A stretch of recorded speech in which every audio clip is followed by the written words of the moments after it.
Hello and welcome to the Game Theory Podcast. I'm your host, Sam Vecenie. Today, we are going to talk about the top 10 most interesting teams headed into the 2025 NBA trade deadline. But first, we're going to start on Cooper Flagg and his dominance recently at Duke. Duke looks unbelievable on the back of Cooper Flagg, so we want to talk about that. But first, let's hit the music.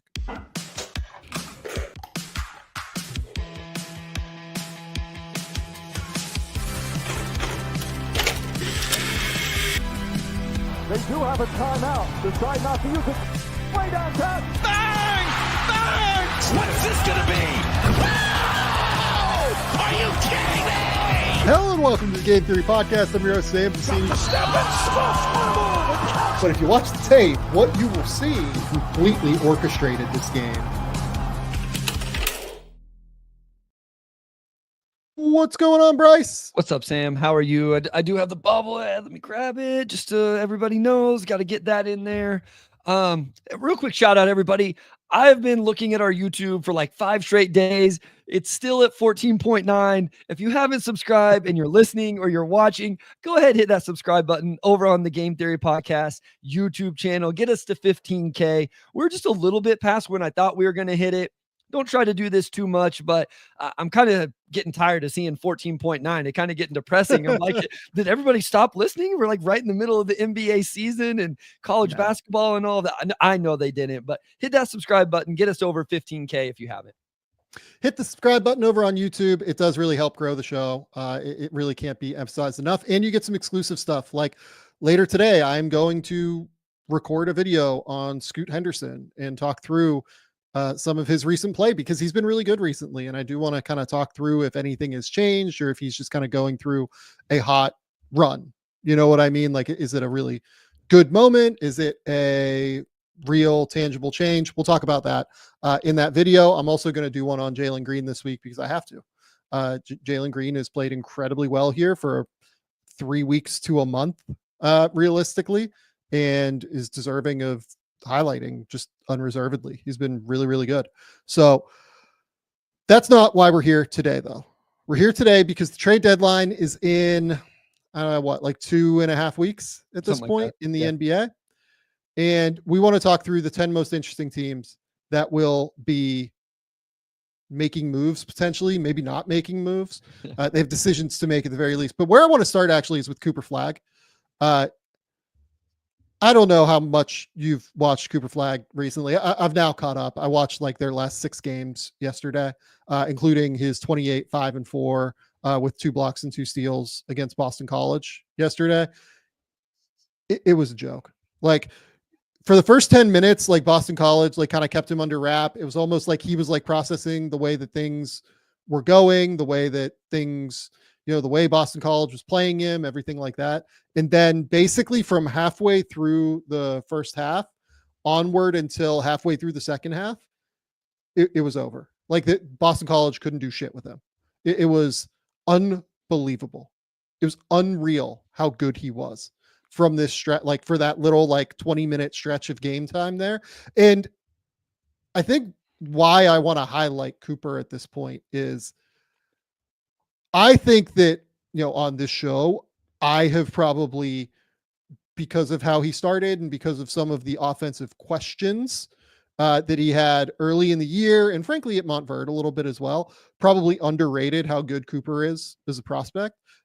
Cooper is, now that he has shown real offensive strides as a shot creator, now that he has shown significant offensive growth, being able to hammer mismatches, being able to deal with a number of different factors, and is like really kind of changed his shot mechanics, even from where he was at the start of the season.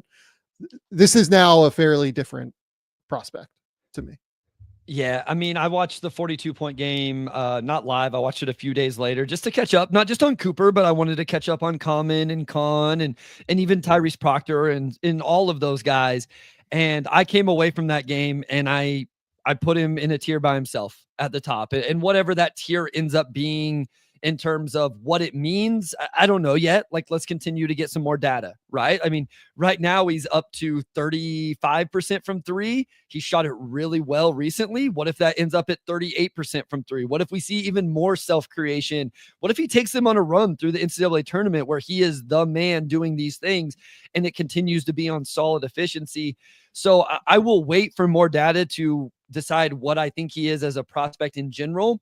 What I do think he is as a prospect in this specific class right now on January 19th is in a tier by himself as the number one pick. I think, and what that means to me is, regardless of what team is picking at number one, they should take Cooper Flagg.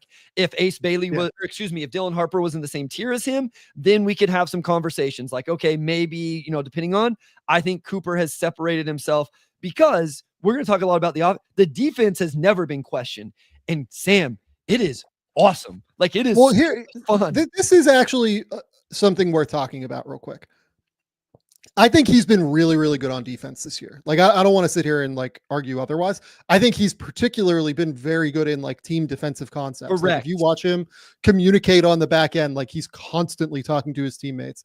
He is constantly like anticipating where things are going to go. He's constantly figuring out the lay of the land on the offensive side of the floor for the opposing team. It seems like he's somebody that like really watches tape and knows exactly what opposing offensive players are going to do. I will say that, like, and this is, don't freak out, like I'm, going to, not criticize, but question something here with him. On the ball, I have felt like he is a little bit less impactful than what I had hoped for. He gives a ton of effort. He gives a ton of energy. I do worry that like his hips aren't quite as fluid as like an Amen Thompson or a Herb Jones, like some of the best like on-ball defenders in the NBA, right? Which makes him more of like a 3-4, like a 3-4 defender on the ball, who will always give a ton of effort fighting through screens, and like you're not going to have a problem switching him onto guards. I just don't know that he's like a legit on-ball stopper. Not that he has to be like a positive impact defensive player, but I do wonder if he is quite like the defensive player of the year candidate that we thought he was, or if he's just like a great defender that will be a real plus defender in the NBA. I would agree with that. I guess for me, when I think about a forward like him and I think about what he can do in terms of the off-ball defense, the low man rim protection, those things, it's exactly what I would want as a forward. So maybe whenever I get excited about his defense in that way, it's like if I was building a team, I would want my forward 3-4 hybrid, whatever you want to call him. Like that's what I want from him, especially because I do think he has a little bit of versatility where some of those 4 men, it's like, oh yeah, this is great if they're an off-ball rim protector, but what if they get matched with somebody that's running off screens? Can they still navigate those and chase guys?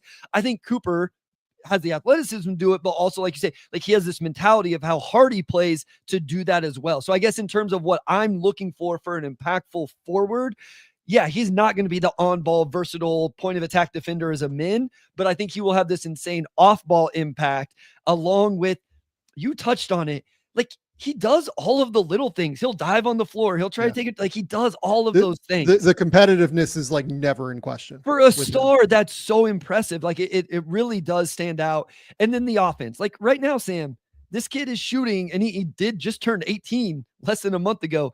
He's 19 points a game on 49, 35, 81. And so even if somebody wants to point to like the 3-point percentage just recently, whatever, we have 110 free throws at over 80%. Obviously, there's some level of shooting touch.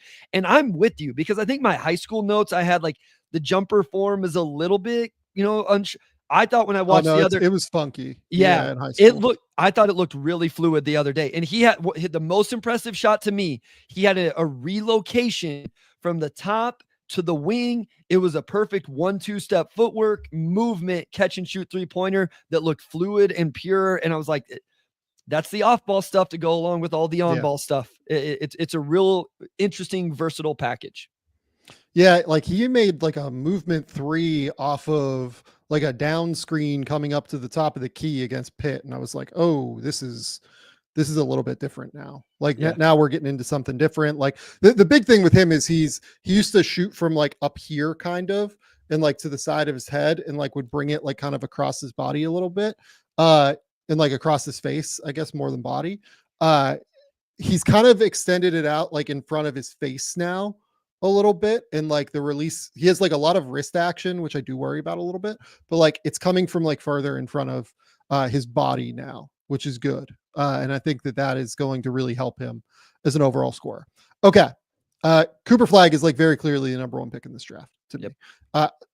I'm honestly at the point now where, knock on wood, like God knows, like nobody wants this, but I do wonder, like if he was to tear his ACL, I still think he would probably go number one is where I'm at.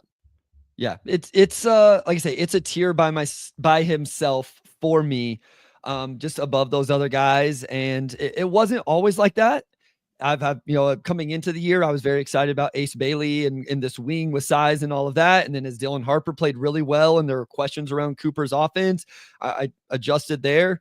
The offense has just been too good here over a long stretch for it to be anything. Could it change before the end of the year? Sure. Like maybe we see a shooting regression, maybe just on a hot streak.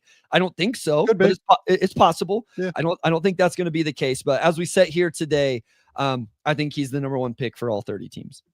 Yeah, agree. Okay.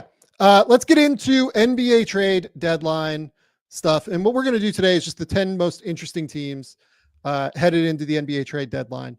But before we do that, we want to shout out the good folks over at PrizePicks. PrizePicks is the best place to get real money sports action with over 10 million members and billions of dollars in awarded winnings. PrizePicks has made daily fantasy sports accessible to all. We absolutely love PrizePicks here because of how easy they make it to get real money sports action. If you think that one of your favorite players in the playoffs is going to get over their yardage total, if you think Patrick Mahomes is going to go bonkers next week against one of the Ravens or the Bills, depending on who they play, coming up here, probably shouldn't have mentioned that given the fact that that game is going to be done by the time that this show goes out. You can make your picks in less than 60 seconds and turn your sports opinions into real money all season long over on PrizePicks. Download the app today and use the code Game Theory to get $50 instantly after you play your first $5 lineup. Download the app today and use the code Game Theory to get $50 instantly after you play your first $5 lineup. PrizePicks, run your game. Okay. Let's talk deadline. So we each picked 5 teams that we wanted to talk about at the deadline as the most interesting set of teams that we think could potentially make moves here over the course of the next 2.5 weeks. It's not going to be like a complete listing. For instance, like neither of us have the Nets here, and the Nets are a team that undeniably will have an immense impact on what's happening, but like, I don't know how interesting they are either. Like they will either trade Cam Johnson or they will not trade Cam Johnson. To me, what's a little bit more interesting about the Nets is who they trade Cam Johnson to than anything else. So that's right. I'm very intrigued to see kind of where this goes. And I'm very intrigued to see what some of these teams that could be buyers, could be sellers, etc. I will just start here. One team that I really wanted to talk about, but we ran out of space for, was the Hawks. I am fascinated because they're kind of on that border of buy or sell potentially, right? Like they could theoretically try and go get somebody else. They could go get Cam Johnson if they wanted to, right? Or they could decide to try and move Clint Capella, Onyeka Okongwu, Bogdan Bogdanovic, and like continue to rebuild around some of their younger, bigger wings. I'm really, really interested in what Atlanta tries to do. They were just on the border for me and didn't end up making it. Yeah, that's a good call. Like sitting here as we record it, 22-19, they're 6th in the East right now and have seemed to found the right combination of players, like the right path. You know, after the DeJounte Murray experience, it didn't really work. It's like, okay, let's put this real defensive minded wing guard next to Trae Young. We have this extremely versatile wing in Jalen Johnson. We talked about Reese Shea on the awards episode. DeAndre Hunter never misses a shot anymore since he started playing this season. Just incredible. I think it'd be like, can you find an upgrade at the center position, right? Like, I think that would be the biggest thing for them. Could you package Capella and Bogdan and go get a center that's an upgrade? Would be the interesting thing for me, but I don't know who that guy is on the market that's a huge upgrade. So it'd be interesting. I think the thing with them would be the name you mentioned, right? Larry Nance. So, Yeah. But again, that's more so when we talk about other teams trying to acquire him. So yeah, that's an interesting team because I feel like they have kind of found an interesting path and probably the right path if it is going to work. Yeah, I think that what I would like to know a little bit more about with the Hawks and like, frankly, another team is the Pacers, right? Like the Pacers have a really interesting situation now because the Pacers could theoretically decide, hey, we're fucking awesome now. Like we've been great here for the last month. Like we've really turned our season around. Do we like really go for it and try and like compete at the top of the East? Or do we decide, well, we have like all these long-term contracts that we have to make a decision on in the summer. Do we make some of those preemptively early? Do we make a decision on like Ben Mathurin early? Do we make it like there are so many different things that they have to decide because they're about to get like immensely, like wildly expensive as soon as they pay Miles Turner, assuming that they do pay Miles Turner. Miles Turner, by the way, is an unrestricted free agent. Nobody has really mentioned him to me that he's on the market. So we're not going to talk about him. But like that's another decision that they have forthcoming that's going to affect their salary cap situation long term, and thus the money that their ownership is willing to put into the roster when they have all of these like $12 million players currently on the roster. So their rise in the East recently, where they have been so good, mixed with their long-term situation, to me is like one of truly the most interesting things that like could happen at the deadline. Or they could just decide to punt and go to like next season, and that wouldn't, and just like, hey, and by punt I mean like, hey, we'll make all these decisions in the off season. I don't mean like they're punting the season. I mean like we're just going to kick the can down the road and like wait until we have to make these decisions on the salary situation, as opposed to, you know, doing them preemptively. I mean, you have all those contracts that kick in, or I guess Nimhard is the one that actually kicks in, but you have the contracts you already made, plus that one kicks in. Benedict Mathurin's wouldn't kick in, of course, but you have his negotiation this offseason as well. And then Turner's an unrestricted free agent. You bring in Thomas Bryant, he's an unrestricted free agent. Isaiah Jackson coming off the Achilles is a restricted free agent. Like there's just, you know, like the center position is very, very interesting for that team, along with all of the other contracts. So they would be an interesting team as well. I mean, we could find narratives for every single team, right? For most teams, I would say. It just was like, this was a path. I assume we end up talking about way more than 10 teams, because when we talk about this team, we'll talk about this player, who are the teams that would probably be in play. So we end up hitting, I bet, almost 30 teams, other than like maybe the Celtics, who, I don't know, maybe we should have talked about the Celtics based on how things have gone there recently, but they're still second in the East. They're fine. Yeah, I think they're going to be fine. I think that they're going to be just fine in terms of that. And like they're second apron, they're I assume that if anything, they're just going to move the Jaden Springer contract into somebody's space, into somebody's trade exception, whatever it is. Yep. Okay. So I will let you go first. And my only rule is that you don't do the team behind you first. I was not gonna bring them up first. They will be one of my 5, and I think it's because with something we've talked about, but we can talk about that later. I'm gonna start with the team that will make me look like a fool again at this trade deadline, and that's the Chicago Bulls. And I picked the Chicago Bulls because I think they have a lot of players that are interesting, and they have a lot of players whose names we have heard in some capacity. Starting with the guy who's having a ridiculous season, and that is Zach LaVine.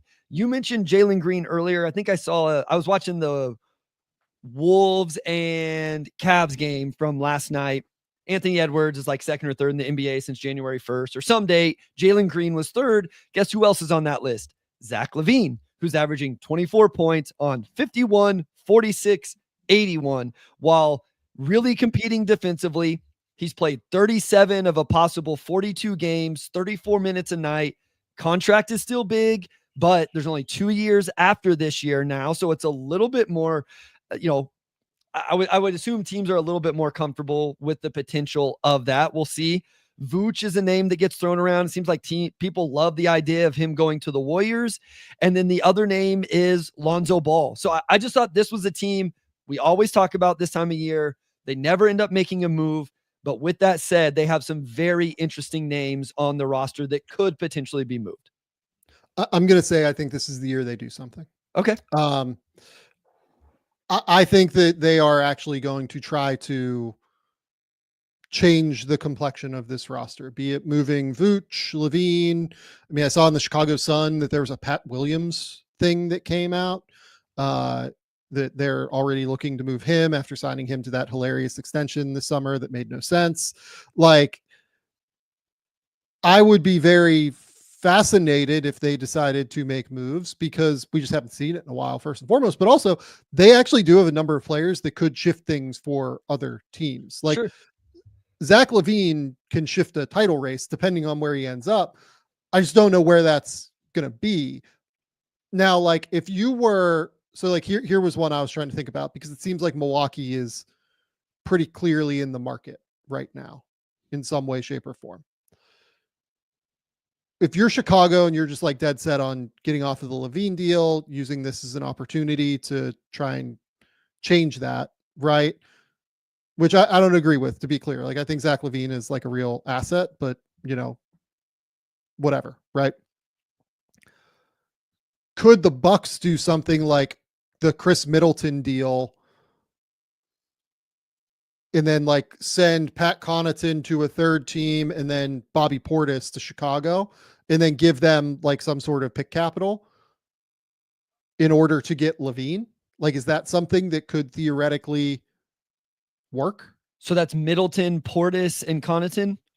Yeah, so they just have to get below the second apron in order to do a move like that. They got to get rid of Connaughton first, and then they can do Middleton and Portis.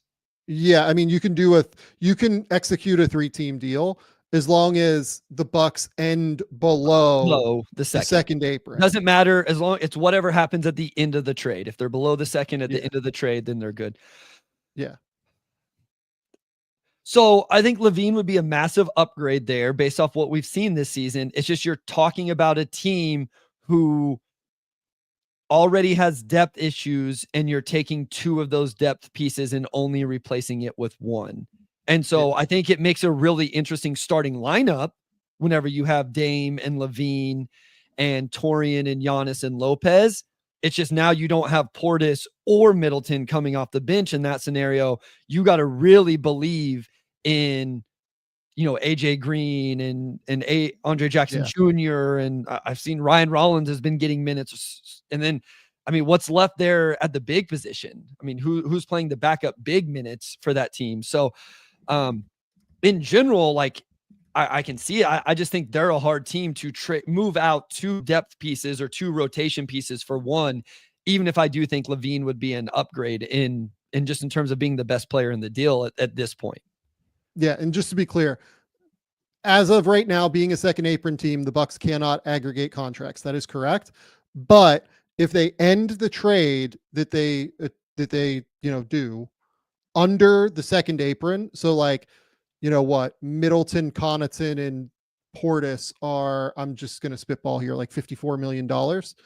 I think that they are like $6 million over the second apron, if I remember correctly, like something like that. If they end up below the second apron after they achieve the deal, they are allowed to aggregate contracts in a trade. They just have to find like a third team willing to take deals, basically. So that's what the situation is with Milwaukee. But with Chicago particularly, I think that they will make moves, is my impression. Whether or not it's Levine, I don't know.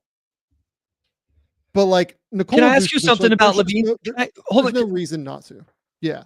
Let me ask you, I know what you think his value is, and I know what I think his value is. Mm-hmm. I recorded the Pistons Pulse today, and we had a long conversation about the deadline. And I had a lot of people telling me like the Pistons, like we don't need to talk about whether the Pistons should pursue Zach LaVine. I'm not asking you that. It was about the value of Zach LaVine. Like, Sure.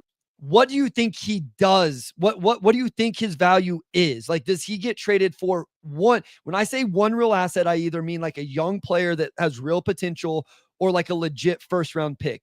Does he get one real asset? Does he get no real assets? Is it like 4 second-round picks and salary matching? What do you think actually happens, notwithstanding what you think he should be worth or what the Bulls should do or whatever? I think it would be more likely to be like a good player that has like shorter term on his contract, kind of. You Gotcha. know what I mean? Yeah. Take a year off the cap hit. Or yeah, take you a take year a off couple of years off the cap hit, you take a year off of the cap hit, whatever it is, and you get an additional asset back maybe for doing that. Like you're trying to basically solve a problem for another team almost. Like Chris Middleton is like a problem for the Bucks right now, right? Because he's not playing at the level commensurate with like a $33 million contract. But and a Chris guy Middleton that needs to be has, third team, the third best player on the team. That's what the Bucks need. They need him to be the third best right. player on the team. But Chris Middleton also has 1 year left on this contract, and that's a problem for Milwaukee. So Milwaukee is solving a problem. They're trying to win a title, right? By going to get like a star player and Zach LaVine. And they're also like, and yes, they're creating more issues for themselves down the road potentially, but you're also like, you're solving a problem for the Bucks. And then you're also solving a problem for Chicago because you're reducing the outlay of the contract by 1 year, right? Yep. And you're also, trying to figure out a way to make it to get like an asset in some respect. Like maybe the Bucks send AJ Johnson to Chicago. Like maybe that's the, incentive for being willing to do, maybe they're willing to take back Pat Connaughton for AJ Johnson and whoever, and you send Bobby Portis to a third team, right? Because Connaughton only has 1 year left too. So you're only taking on one extra. You're still reducing your LaVine contract by a year. So basically that's what I think it is. If the Bulls are going to trade LaVine, it's going to be that they're solving a problem for another team, while not entirely solving their issues, but reducing the burden of their issues maybe in some respect. And then you could talk yourself into, okay, well then we'll take those guys and we'll trade them off and we'll get a second round pick here and a second round pick there or something like that. But yeah, I think I'm with you. This is one I'm really fascinated to see because the contract is still huge. There are still 2 more years on it, but he has been awesome this year. He has been really, really good. And I feel like a team or two, and especially if you 2 of them, I feel like a team could talk themselves into, barring like they're nothing like health. That's stuff I always wonder, like what do people know that I don't know, we don't know, whatever. But yeah, I'm interested if teams see him that way or not. So I'm interested to see what his value ends up being if they are entertaining listening to calls and offers. Yeah. And then the Chicago Sun-Times here, I mentioned that apparently Patrick Williams, they're willing to listen on Patrick Williams, according to this report here. It's no secret. Executive Vice President of Basketball Operations, Arturas Karnisovas, has been actively shopping veterans Zach LaVine and Nikola Vucevic since the summer, hoping to acquire draft assets and build a better future. But now it's becoming clear that even some pieces the Bulls were counting on to be a part of that future are looking more suspect than prospect. A source Saturday told the Sun-Times that Karnisovas finally bought into the idea that 23-year-old Patrick Williams needs a change of scenery, opening the door for him to be on the trade block too. So that is where that is from here at the Chicago Sun-Times. I mean, look, it was a disastrous contract when they signed it. It was not something that made any sense whatsoever. And now here we are, and they're trying to get off of a 5-year, I think it's like $85 million contract that is not going to go well for anybody that takes it, I don't think. Because It's 5 at a flat 18 a year with a player option on the 5th year. And oh, no, I'm sorry, it's 90 then. Yeah. Williams is having career lows essentially across the board from the field, 3-point line, etc. Listen, I usually am pretty positive when I watch games and keep my notes. I've not come away from a game this year where I've been overly positive in my notes with Patrick Williams. Like that would not be, I would not give up assets to acquire him, especially when considering, we talk non-tax MLE, that is above the non-tax MLE for the majority, if not all of those years. And not based off unless you just really think the change of scenery is the thing. But not the guy I would be most interested there. Yeah, and the last thing here is just Vooch. The Warriors have been connected with Vooch. I think that you can make a case for that making sense. They need some offensive firepower. They have the defensive infrastructure to kind of make that work. I can see a world where Nikola Vucevic makes sense in Golden State. I don't know where else, though, is kind of my thing with Vooch. Yeah, he's an interesting player. Like, he's having an insane year shooting the basketball. Still at 42% from 3. He rebounds the ball a little bit. Like you said, there's defensive concerns. So whoever acquires him has to make sure you have the defensive infrastructure around him to take that in. And he only has 1 year after this year. So if you're acquiring him at the deadline, you only have 21 and a half next year on the books. So, somebody maybe, it's not as long-term as some of these other guys that we've talked about thus far. So yeah, I don't know. When we talk about center needy teams, I don't find myself going to Vooch right off the bat. Maybe I'm underselling him because I do understand the floor spacing that he provides and what that gives an offense. He's just a hard fit in a lot of places, unfortunately. Okay, let's go to the second team here. The second team I want to talk about is, let's go with the Suns, and I'm going to rope some Heat stuff into this as well. The Suns have made their first move. They've acquired Nick Richards, which, by the way, Nick Richards was awesome in their first game offensively. Had like 20 and 11, 21 and 11 maybe. Was really, really good. Looked like exactly what they were hoping for, I think. Having said that, I don't think he's like the long-term solution for them either.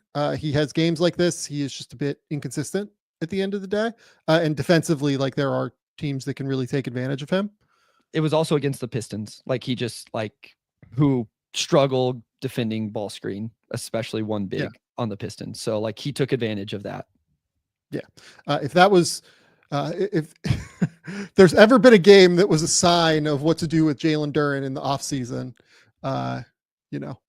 you can go watch the video on the Motor City Hoops Substack where I broke all of it down with the lack of hand activity and the opening of hips and all of it in ball screen coverages. Yeah, unfortunately true. Okay.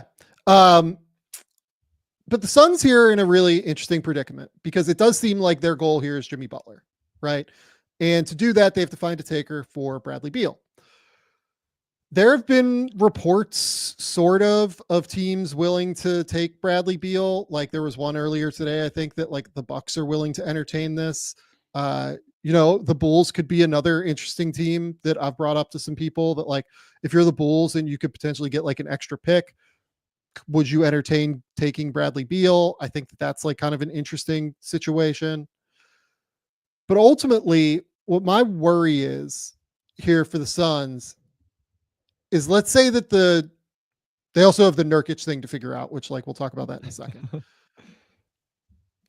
Let's say that the Jimmy thing can't happen because they can't find a taker for Bradley Beal. And honestly, Bradley Beal has $160 million over 3 years, including this year, on his contract. I think it's going to be really, really hard. And a no trade clause. And a no trade clause. So he has to find a place that he's willing to go while also like that team being willing to take his deal. It's going to be very, very difficult. Now, here's the other piece of it. The Suns only have one asset really now because they can't aggregate in trades. They're so far over into the second apron that they have no way to actually like get out of the second apron through trades. is there, I guess where I'm going with this is they have one asset in this 2031 first rounder that they can trade. If you're acquiring Jimmy Butler, Miami is going to want that asset. But if you're trading Bradley Beal, the team that takes Beal is also going to want that asset. Yeah. That to me is what makes any situation here exceptionally complicated. And I think, like, again, like we've talked about, like the structure of trades and things like that. I would be really interested to know if like the NBA will allow, you know, the Suns to, for instance, trade Oso, who's on a minimum contract, in a separate deal to the same team that acquires Bradley Beal. Like, could Oso be your, you know, benefit for taking on Beal? Could Oso be the guy that Miami takes, right? I don't know the answer to how they would rule on that, but every team can take a minimum contract as a separate deal. So you can theoretically trade a minimum contract anywhere just as its own separate thing. But I don't know if the NBA would see that as like collusion in a deal, basically. Ryan Dunn's contract is too big, so Ryan Dunn can't be included in this as a trade target, but Oso has the minimum deal, which is why Oso would be somewhat interesting. So I think that that's what complicates this, is that the Suns only have one asset and they can't tear that asset into two in order to convince somebody to take Bradley Beal. Yeah. Like you could theoretically try and protect it, like top half on one side, bottom half on the other side. But like, I don't think anybody's going to want that for a 2031 first rounder. So like that's what makes all of this incredibly difficult. Okay, let's say it takes that pick to get Bradley Beal to wherever. What are you sending to Miami? Like, what Miami's going to want something back? Like, who are the names that you're going to send back? Otherwise, Miami can just play this until the offseason, where it becomes much easier to trade Jimmy Butler because he's on an expiring contract, and the other team is getting like a real player on an expiring contract with more flexibility because they have free agents that are like out in the ether or whatever. So like it's much easier to construct a trade at that point. And I know people will say Jimmy can turn down his player option, become a free agent, go sign wherever he wants. Well, the problem is only one team actually has cap space. And unless he wants to go actually play for that one team, then it becomes a sign and trade and you end up in the same scenario. And like, I think I used to think that like the Pelicans didn't have much leverage with Brandon Ingram until I thought more about it. It's like they actually have more than what I thought for a guy that's going to be a free agent, because where is that guy going to, at the very least, you're going to get the sign and trade return in these scenarios. It seems like now maybe a team was able to move out all of their cap space somehow and open it up to bring in Jimmy Butler. Maybe that team is out there, but I haven't seen or heard anybody put that together. I'll be honest, Sam, I kind of wish they would have just got a better upgrade at center than Nick Richards and just rolled with this. Like, again, I realize it was the Pistons and, you know, they're 500, but Booker and Durant with Jones and Ryan Dunn, they're so good. It just made sense. And I realize Jones can end up being an issue defensively in the playoffs. He just does all the right things. He orchestrates the offense. He hits timely shots. Dunn is really good defensively. Took the primary matchup on that end of the floor, dogged Cade up and down the court. You just have to live with, okay, Booker and Durant just are going to be better than hopefully your dudes. But I don't think I can believe that when your center rotation is Plumlee starting, Richards off the bench, rookie Oso, and Nurkic just floating around. So I guess I was like, what do you're not going to take that first round pick and trade for another center now, right? Like that doesn't make sense. So I just find myself wishing they would have, if you're going to go for it, take that first round pick with whatever and go get a much better upgrade. Beal off the bench, Grayson Allen off the bench, like Royce O'Neal off the bench. You got a little bit of depth there. The roster makes sense. You have some second unit scoring and all of that and see that, but they didn't do that at the center position. And now I find myself liking that trade less because I don't know if there's another move coming. Like I don't know what the other move is going to be. Also, and that's kind of where I'm going with this. Like say they can't do Jimmy Butler, right? Let's say that like for whatever reason, Miami's just like, we're not we're not doing this. Like, we're not taking Bradley Beal back. There's no chance of that. We're not taking back,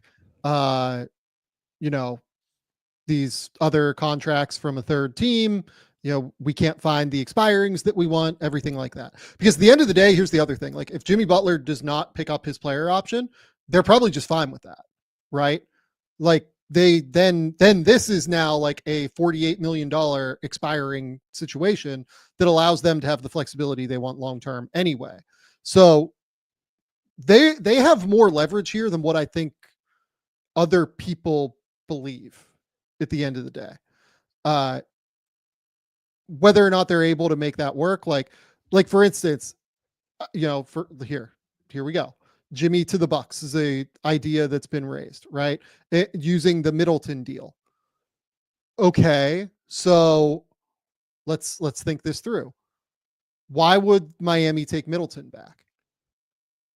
Because there's no reason to. Because it's the opposite of what the Bulls conversation, right? It actually extends a contract instead of minimizes it, right? Correct.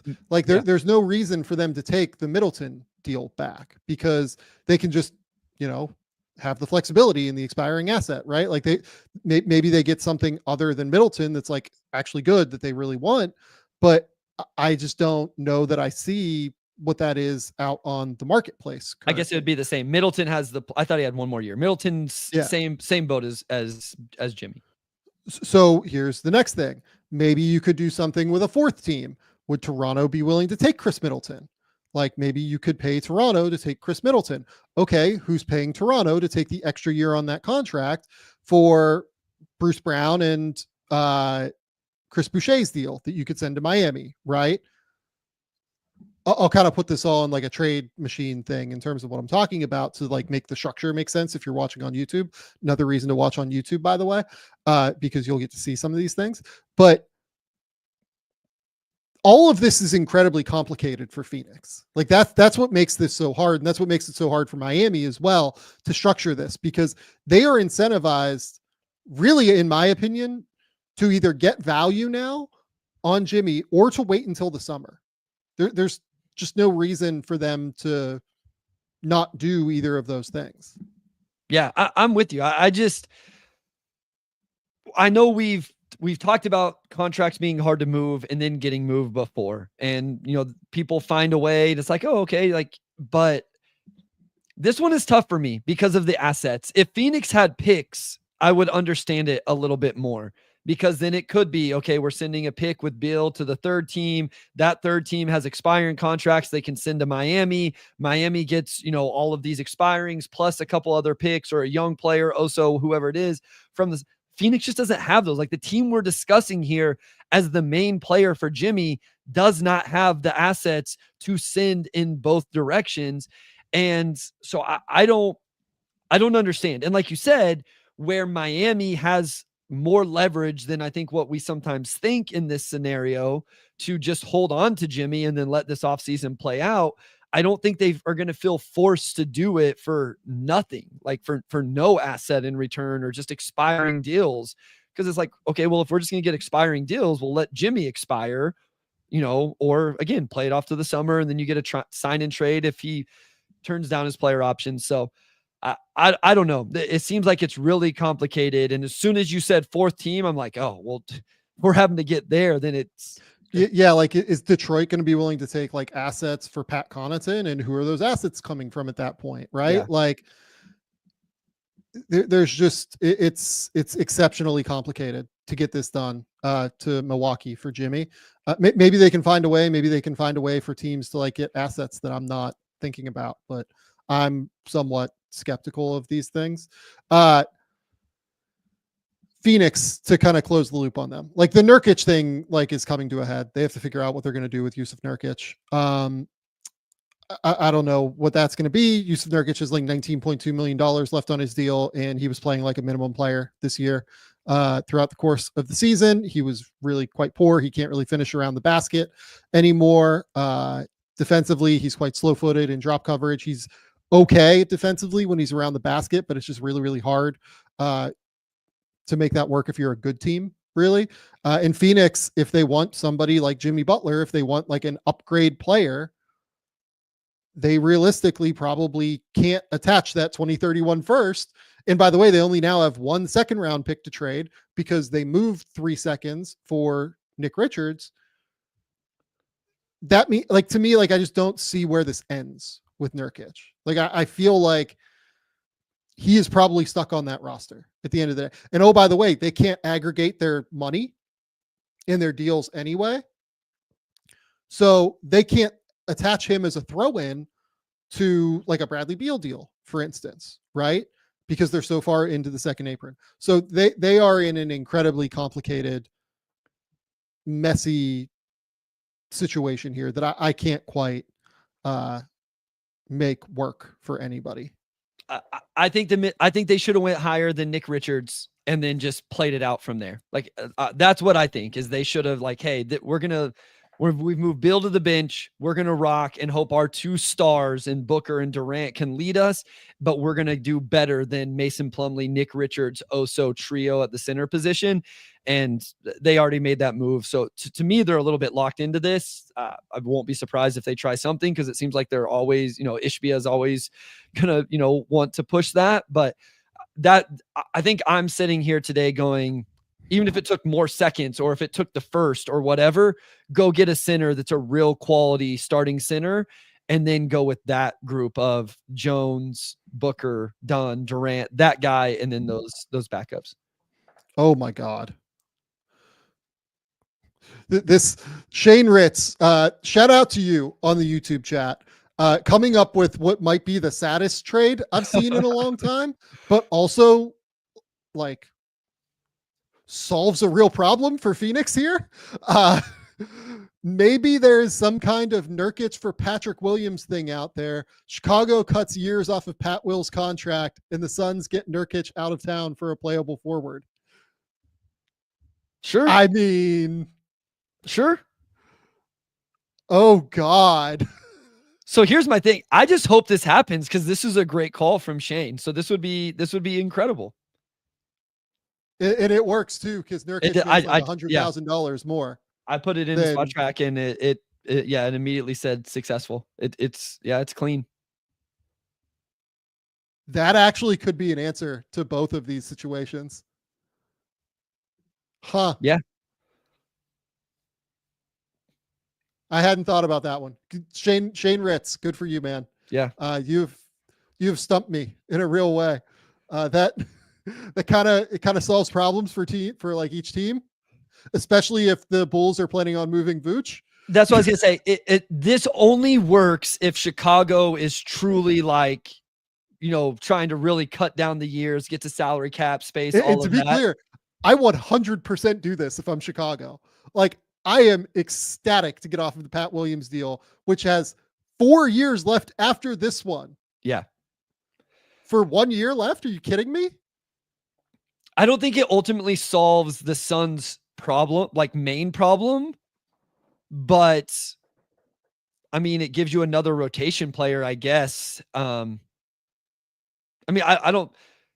The Suns aren't getting a better even though I just crushed Patrick Williams, the Suns aren't getting they're not getting a better player than Pat Williams for Nurkic. Not straight up 1-to-1. Correct. So that would be, you're only getting that because you're solving the problem for Chicago of the years. Maybe. Great call, Shane. That's insane. It's a really good call. That's a really interesting one that I kind of love. That broke my brain a little bit. Good for you. Okay, Bryce. So the other thing I wanted to bring up with Phoenix, let's say that doesn't happen, right? And there's nowhere to put Nurkic. The only way for them to upgrade the roster, if they lose out on Jimmy and they lose out on being able to move Nurkic for whatever, the only other way to upgrade the roster is to move one of Grayson Allen or Royce O'Neal. Yeah. At that point. Yep. And then you're cutting into the wing depth. And Grayson has been big time floor spacing for them. Royce is a good, you're cutting the depth at one position to solve the issue at another position. And you already threw assets at that position. So. Yeah. Yeah. So that's where it becomes weird I'm still blown away by the Pat Williams for Nurkic idea. It's a terrible idea for everybody involved, but I kind of love it. That's a great idea for Chicago. I shouldn't say that. It's a Chicago getting off of the Pat Williams deal with only 1 year left. Like, that would be incredible. Okay. You go next. Who do you want to talk about next? Yeah, I mean, since we've talked Jimmy Butler and you've pegged this team as a potential Jimmy Butler team, I will go with to the Western Conference, stay there with the Memphis Grizzlies. And I don't know that I believe the Memphis Grizzlies are going to do something, but they're obviously a team that is more than positioned to do so. Whenever you talk about combining these contracts, combining these players, they have plenty of rotation guys. And I mean, are you gonna be able to keep all these guys happy anyway? You're definitely not gonna be able to play all of them in the playoffs. So a consolidation trade makes sense, whether it's Jimmy Butler, maybe it's somebody else, but Memphis is a team that I think if I'm Memphis, I can look at the Western Conference and go, okay, we're not in the same class as the Thunder, but are we at least in the same class as everybody else when healthy? And the Thunder have dealt with some injuries with their two bigs all year long. Yep. Chet still is, what did I see the other day? Like a few weeks away from ramp. I don't know. It's still some time away. So it's like, can you talk yourself into maybe this is the year to get the Thunder because they ain't going anywhere. So if we're going to go for it, maybe we go now when they're still young, maybe some injury stuff at the big man position, and Victor's still a year or two away. So I think if I'm the Memphis Grizzlies, I can talk myself into making a little bit of an all-in move to go after it this year where, yes, the Western Conference is deep, but do I think I'm not better than anybody right now other than the Thunder? Sorry, my dog literally just almost fell out of her bed on the desk here. I was like, what are you doing? So, yeah. I'm questionable on whether or not the Jimmy thing is real. Like, do I think Memphis would be willing to trade for Jimmy? Like, I think that it would come down to them having a conversation with Jimmy and like seeing if he would come and be like a real, decent trooper and be happy to be there and be willing to do everything that they're wanting him to do. Right. You'd have to be able to talk to him ahead of time. Otherwise they're not going to take that risk. I don't think,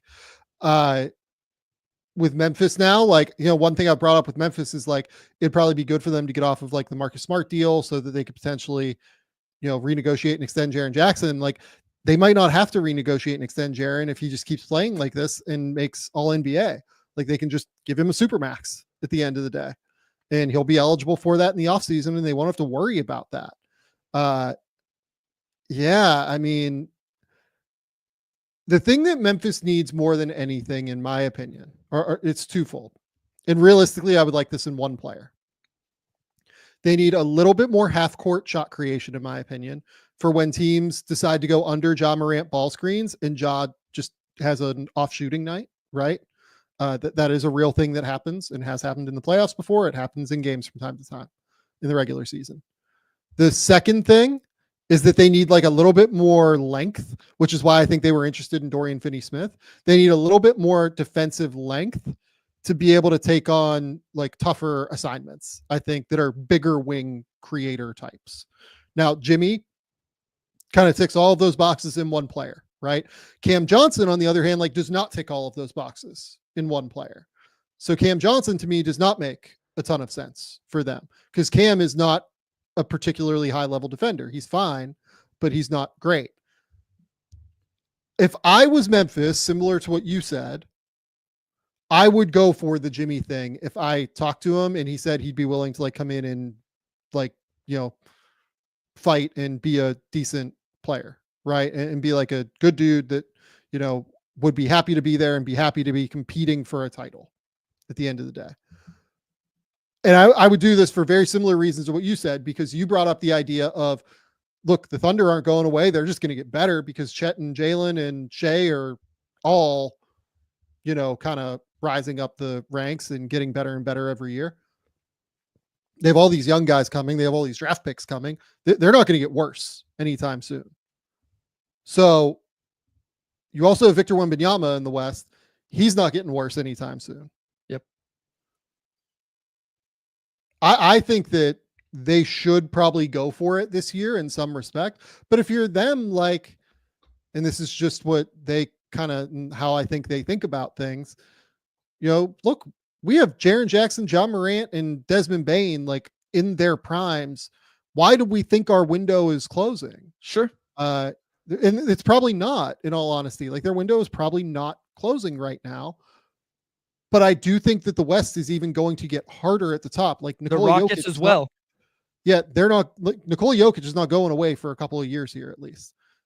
The Houston Rockets are getting better and better every year, right? So I think that they should go for it if they find out that Jimmy is amenable to doing it. If he's not, then like this is a whole mooted conversation. But like, Sure. I would go for it if I was them right now. That's the star to go for. To your point, like, what would you think? I don't think Bruce Brown is like the exact name what you were talking about, but like if you went and got Bruce Brown, the thing there would be he's an expiring as well. If you felt like you needed some of that cap space. Yeah, but like you've Marcus Smart already, like, but Yeah. that, just be happy with No, him, so the only right? reason I was thinking is Smart has another year. So if you needed the money. Yeah, maybe I can see that, but to me, it's So 6 of who? one, half dozen of another right now. Yeah, no, I'm with you. It is hard to find the name if it's not Jimmy, right? I don't know if it exists. It's definitely not Pat Williams. If people are gonna bring him up next, because we've been talking about him on this show. Goodness gracious, he's gotten a lot of play so far. Gotten a few strays. Yeah, Yeah, I mean, these are the hardest types of players to find. Is why. Yeah. At the end of the day, like, these are the hardest styles of players that you can go out on the trade market and acquire. But here's the thing: they have all their picks. They have an immense amount of young players. Like, I'd be calling around about guys that we don't think are on the market right now. sure. Yeah. So like, I don't think Herb Jones is available right now. Right. Like, I just don't. From, everything I know about New Orleans, like, I would be pretty stunned if they moved him. But if I'm Memphis, I'm definitely calling about Herb Jones and confirming that he's not available. Right. And finding out the injury on that one, right? Totally. Well, he has a torn labrum. Like, that we know what the injury is. No, It's I'm just saying, we like, don't what? know, like, how long. Yeah, the time frame on that one. Yeah, sure. Yeah. Like, you're calling to find out, like, some of the guys that might not be out there, right? And seeing if you can go get them and add them to your team for like an overpay situation, because they are in a situation where I think that they can overpay to get the perfect player that like fixes them, right? Like, when Denver acquired Aaron Gordon, right? They moved RJ Hampton, who had shown some flashes at the time in Denver and was a first round pick. And they moved an additional first round pick plus Gary Harris to Orlando. That was seen at the time as an overpay, but it was an overpay worth making for them because Aaron Gordon was literally the perfect fit next to Nikola Jokic, right?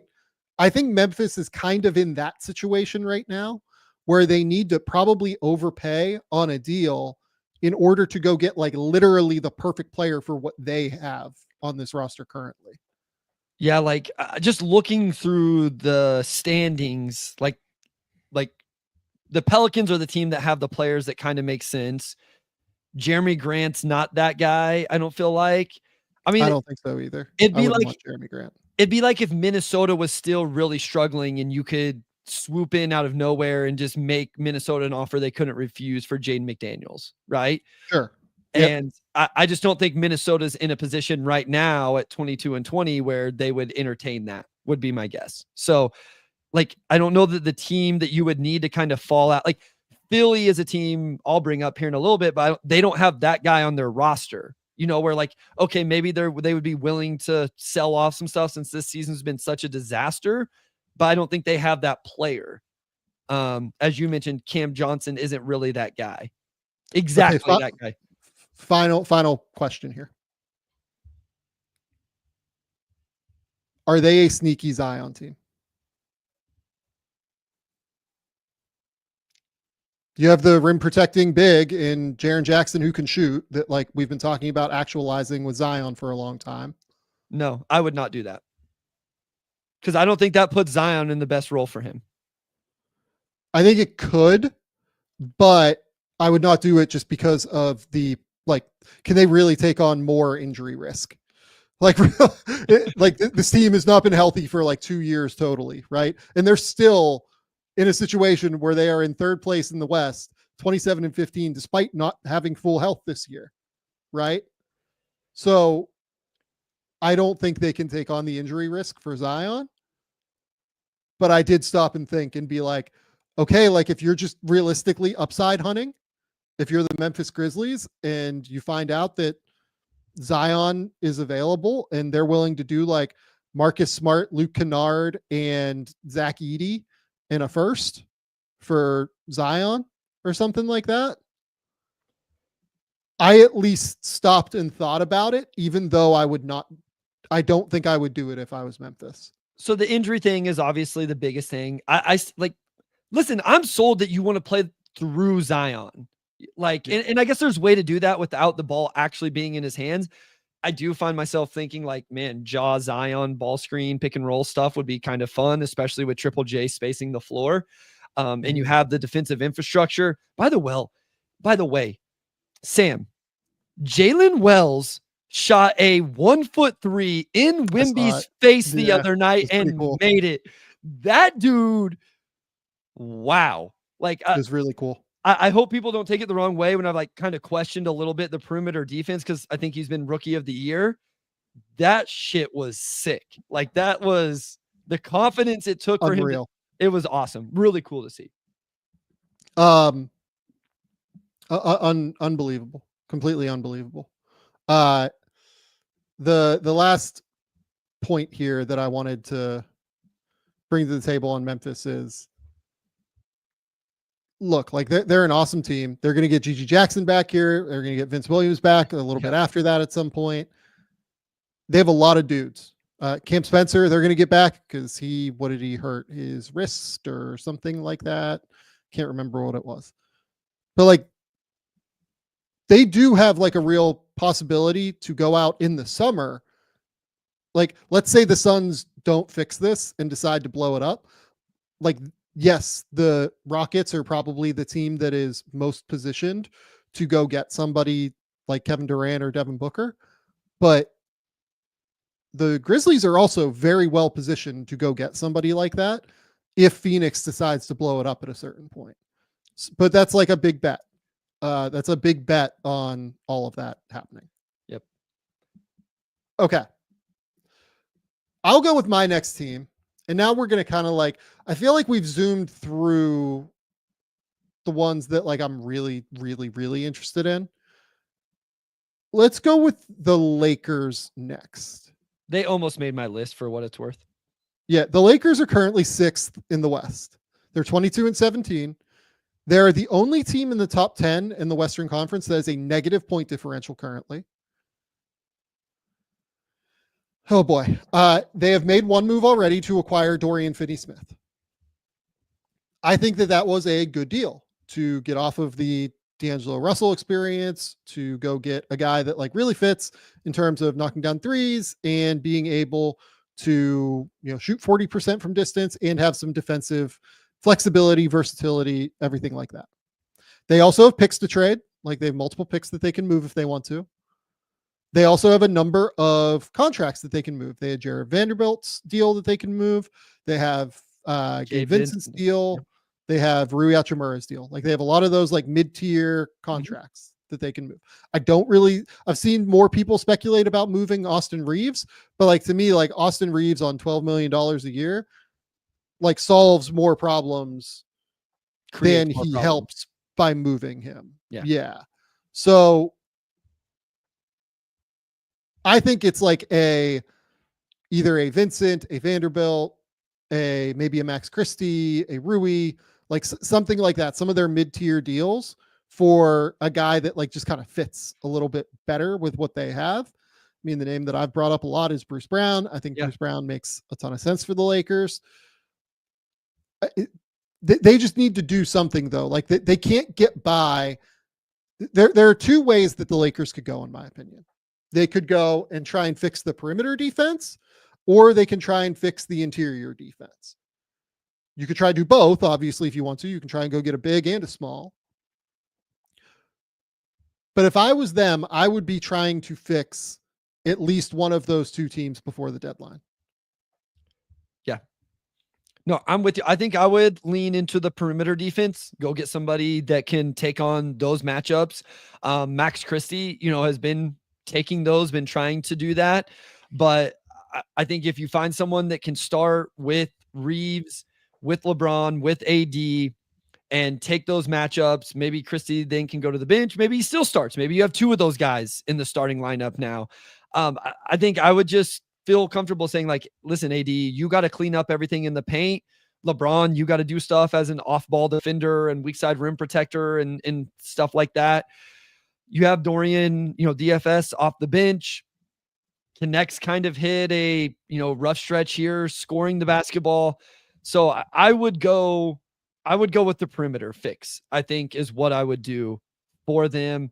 The scary thing is, like, they do have a couple holes, right? Like you do have a backup big issue as well to really feel comfortable about. I don't know if they can go fix both or not. Like, I don't know if they have they do have you mentioned the contracts and the draft capital to do it. But I think I would try to patch in the perimeter stuff first. If I found another deal that I like to bring in a backup 5, maybe that also. But I think the perimeter is where I would look. I think it's just going to be easier for them to fix the problem on the perimeter than it will be in the front court. I do wonder if they're do we try and bail out Phoenix with a Nurkic landing spot? Are they willing to do, Gabe Vincent and something for Nurkic? That doesn't feel like a good idea to me, to be clear. I think that's a terrible idea for the Lakers. That doesn't move the needle at all, right? I guess but he's a bigger body for them that they could play at times. You could play him 15 minutes a night. Sure. Something like that, right? I'm not saying it's a good idea. I think it's a bad idea, to be clear. But I wonder if they're a team that's looking for a big that would be okay, maybe we will, just take this flyer and see if, he gets back to being a decent player. Yeah, to me, the perimeter is just going to be a little bit easier. Bruce Brown is the perfect player for this. And they've had Bruce Brown interest previously. If you can find a way to make that happen, I would maybe it costs a late first, of value, but I don't know that it would, in all honesty. He hasn't played so well for Toronto since he's been back that you're going to get immense value necessarily. Bruce Brown has been the same player since Denver. Bruce is just a player where you have to have a fucking tried and true plan that works perfectly for him in order to get the most out of him. And honestly, I don't even know if the Lakers work in that respect, but I do know that he would lift their perimeter defense and would really help them just be able to guard opposing good players. Yeah, no, that makes sense. I know, I feel like Lakers, whenever I listen to a front office show, and obviously they get a lot of Lakers conversation over there because of Trevor Lane. I feel like the Jazz is always a team that, they are talking about because it's the Walker Kessler, potentially, Colin Sexton combination. But the Jazz aren't going to move Kessler. Not, they have no reason to move Walker Kessler. And so I feel like that's not the deal. So they're tough. I don't see the move that makes me go, okay, I feel like they're in the same class. Definitely not of the Thunder, but even of some of the teams above them, that we've already talked about, the Grizzlies, the Nuggets, even the Rockets, that are above them in the conference. So they're in a tough spot. I think AD has to continue to play the way he has all year. Hopefully you get more from LeBron down the stretch and in the playoffs on the defensive end. Austin Reeves, and then maybe, like you said, maybe you can improve that defense with a piece, but I don't know. They feel like you have to make a move, you have to try something. And we said this when they made the DFS deal, that we liked it as long as it wasn't the only move, as long as there was another move coming as well to kind of filter out all of this other. We'll see if there is one to be made. Yeah, you know what? The Lakers are really tight up against the apron here. Like they can't even really do a Nurkic move now that I'm looking at it. So that's out. Like that's good. That's just out. So Rob can't even make that mistake. So that's good. Yeah, look, like this is why, like, I felt like this conversation would be short. It's just that they need to go do something at the end of the day. Like the Lakers either need to like trade LeBron or they need to go get help on the perimeter and be able to or like on the interior and fix their defense. That's just kind of the move here at this point for them. They have to do one or the other to me. They can't just like sit here in 6th place and like waste away, with no chance to win the title, but also no chance to, actually get a good draft pick and be able to rebuild after this. So do something, Lakers. You have a couple of options here. It just has to be one of the two routes. What's that pick with it? Is there protections on the pick to Atlanta? On the pick to Atlanta, are there protections? Atlanta has that Lakers pick now that was in New Orleans, right? Let me look. They do have a 1st round pick from the Lakers. That is right. They have a 2025 1st round pick from the Lakers. Completely unprotected? I believe that it's unprotected, but let me confirm that while we're going. It is an unprotected 1st. That is correct. Okay. All right. And then I believe that they can move their 2029 and 2031 1st rounders at this point. So that's where they sit in terms of deals. The other question that was asked earlier, let me see if I can find it, is would you move Dalton Connect? Would you consider moving Dalton Connect for the right price? I would have no problem moving Dalton Connect if I was getting the right player, but it would have to be a really, really good player. Yeah. Yeah. Right. Like somebody that like really, really significantly helps them. Yeah. Sure. Okay. Next up, let's go with. It's my turn. It's your turn. That's correct. So you have the floor here. So I don't think this one is going to be a deep conversation as well. It fits into the same thing. And I kind of want to just put it there because I thought I knew how this season was going to go for this team and it hasn't turned out that way. So I had the Golden State Warriors here. We've seen them make a move for Dennis Schroeder. That has not proven to be overly impactful in the way they thought. I thought this team was going to be in a good position right now, not 10th in the West position with their depth. And then we'd be sitting here a couple weeks from the deadline going, man, this is a team that now consolidate all of these guys, make a big move, and then that's your playoff roster for the push. And now I'm like, I don't know if they've shown enough that you even want to do that. Like, I think that's where I'm at with Golden State is, do they just sit on this and see how it plays out, knowing that they don't have a real chance to compete, and you keep Kuminga and then decide on that contract and all of that? Or do you still go ahead and consolidate some of these guys? You can consolidate the Schroeder deal, till the 5th, like right up till the deadline, it becomes available. You have a bunch of contracts, not 9-8 million between Peyton, Anderson, Hield. You have Kuminga, you have Moody, you have Pods. Like, there are paths here to them making a deal and upgrading. I just wonder if they have seen enough that they will want to do that. And that's why I find them interesting. This is another team that I do think kind of just has to make a choice on what they want to do on some level. They're a little bit more complicated than the Lakers in regard to, like, they do have like slightly more flexibility than LA moving forward. They do have all of their picks, and just Curry and Draymond like don't cost as much as Anthony Davis and LeBron. Having said that, though, like, to me, the players, they either have to make a decision on, do we think Jonathan Kuminga is a guy that can like really, really help us long term? Or do we think that he's more valuable to us as a trade asset? I'm a little bit worried based off of like some of the comments like I've seen out of Golden State that they think he's like a star level player, and I just don't agree with that at the end of the day. But look, if they could get like real value for him, I would probably move Kuminga, but I don't think they're going to do that. So it's like almost not worth talking about.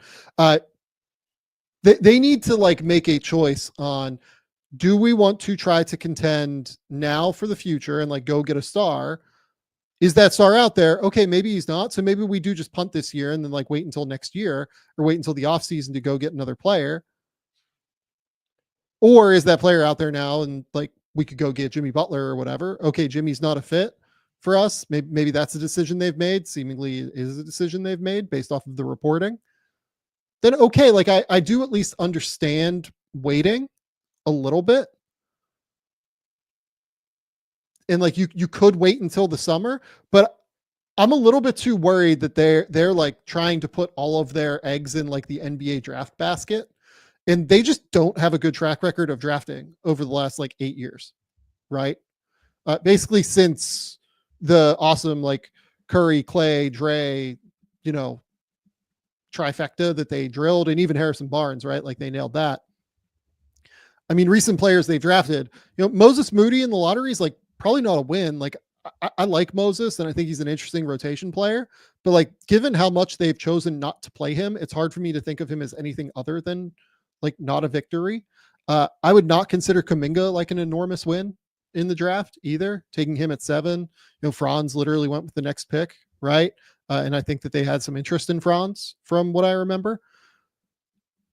James Wiseman was a total mess. Pods does not look like a major hit right now. He looked like a hit last year. Maybe he'll get it back to the way he was playing last year, and that will shift things a little bit as well. But their draft history is just not the Smilagic catastrophe, by the way, where like they hid this Serbian kid in the G League all year and then like flagged that they were going to take him in the draft, then had to trade up into the top 40 to take him because everybody knew that they like were desperate to take him, and the kid just like couldn't play in the NBA.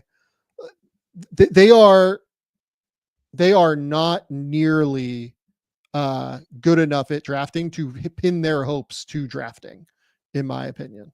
Well, yeah, and you don't count on these guys hitting, but like even like you get Draymond in the second round, like you hit on some of those.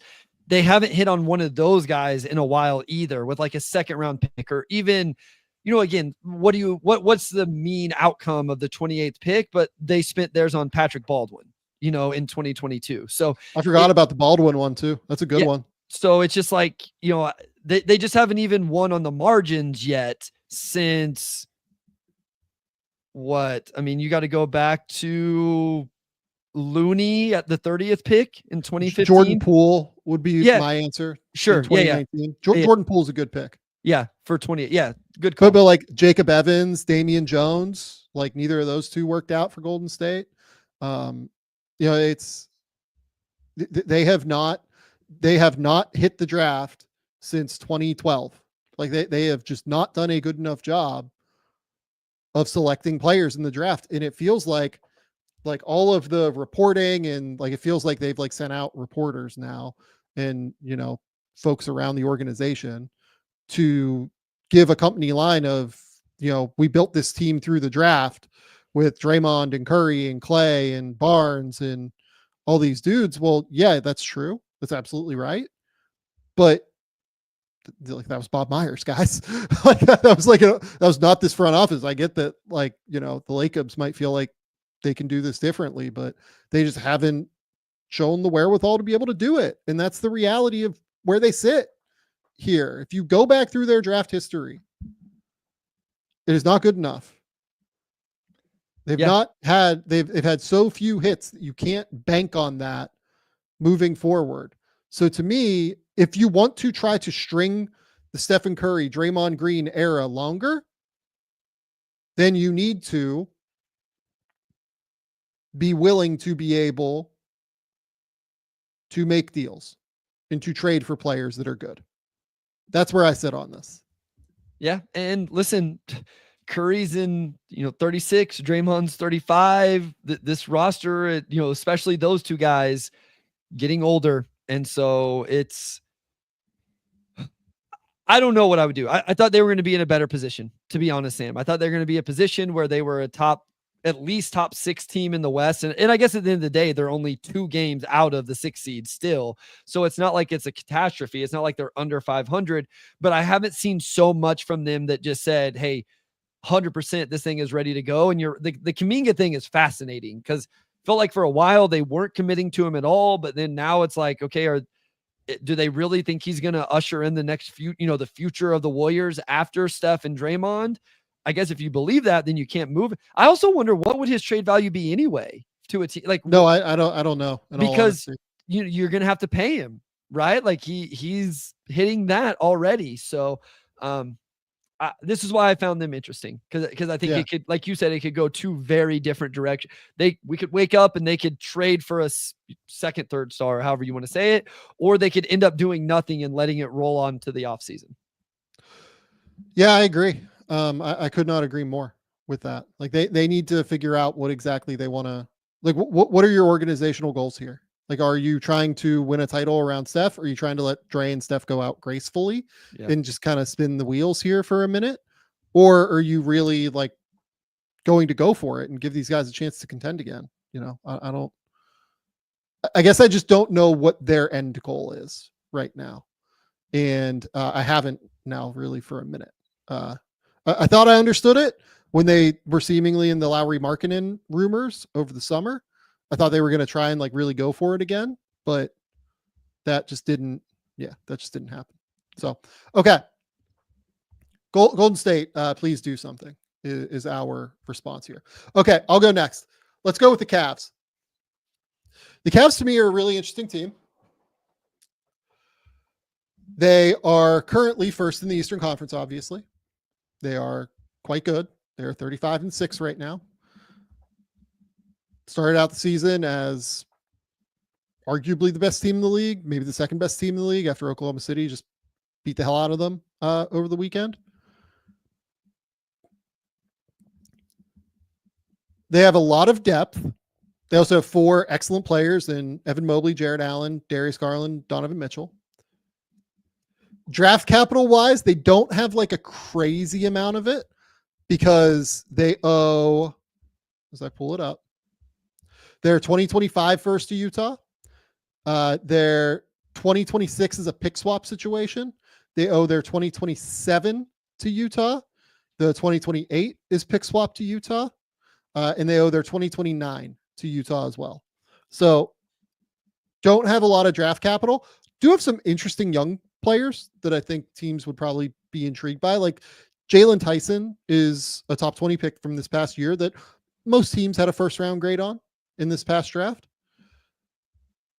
We've got Isaac Okoro, who's 24 years old and seemingly continues to grow as a shooter, which allows him to get on the court because of his defense.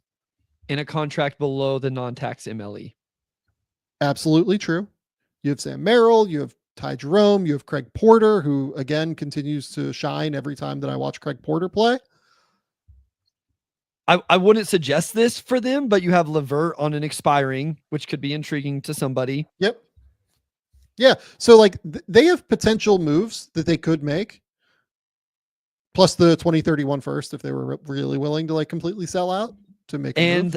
I think they have like a little bit of extra set. They have all of their seconds till 2030 and a couple extras.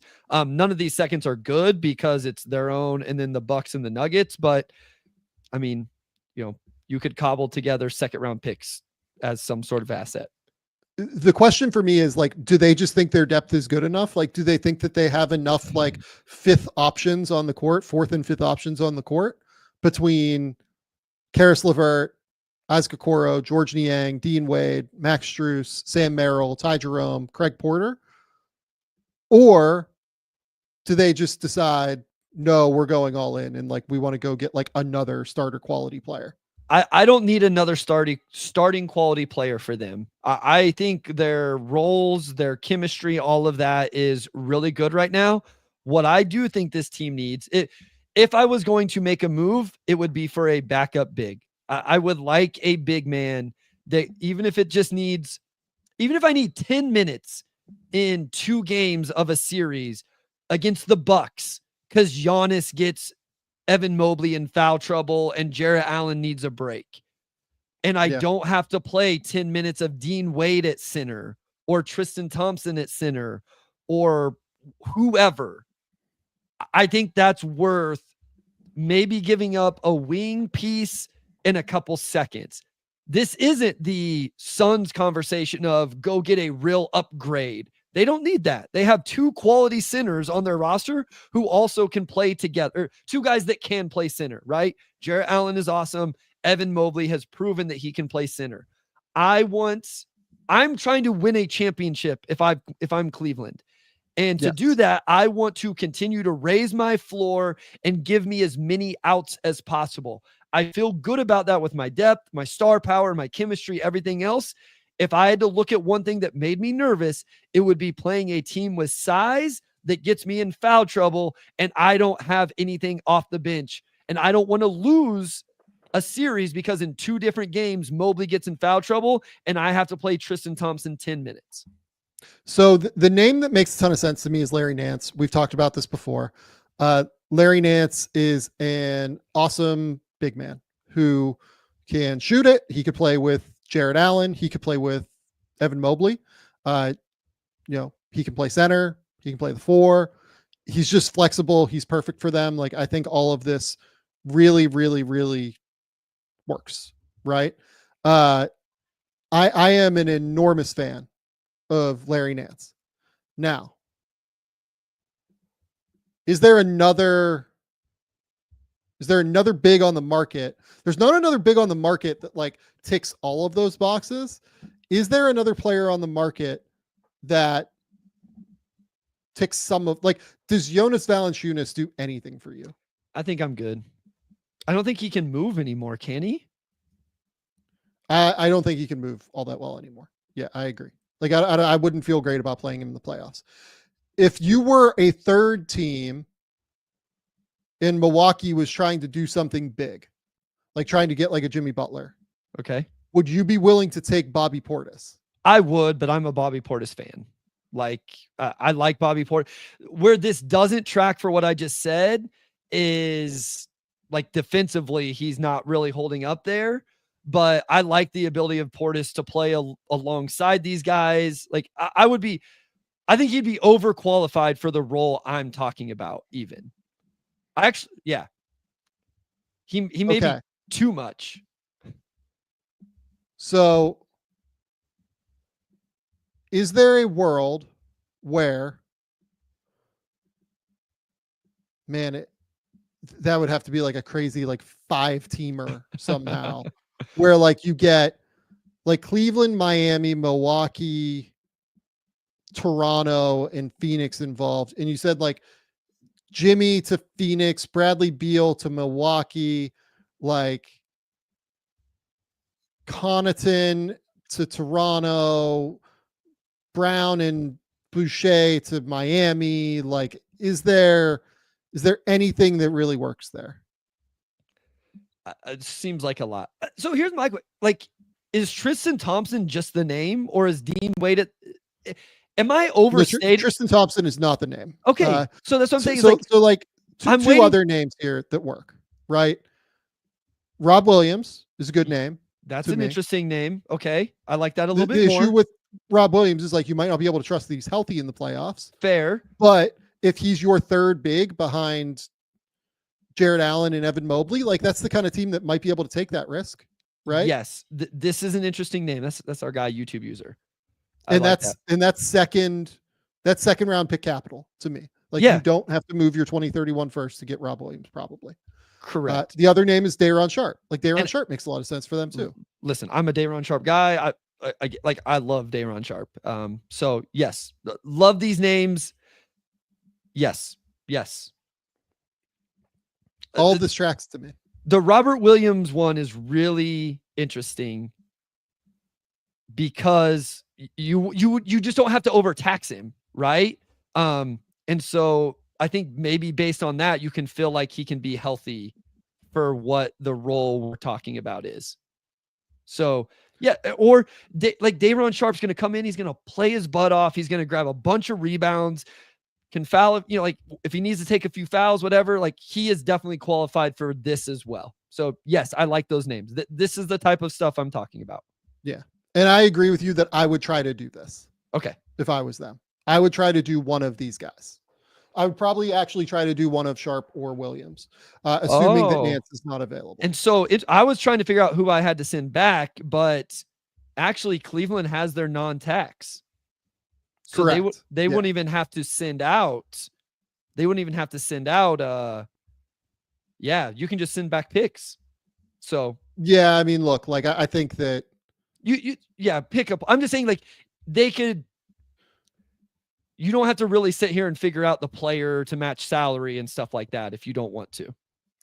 No, you don't have to, but I would imagine that, like, I mean, who knows? Maybe their ownership's just like, fuck it, let's ball. Like, let's just try and go for this 100%.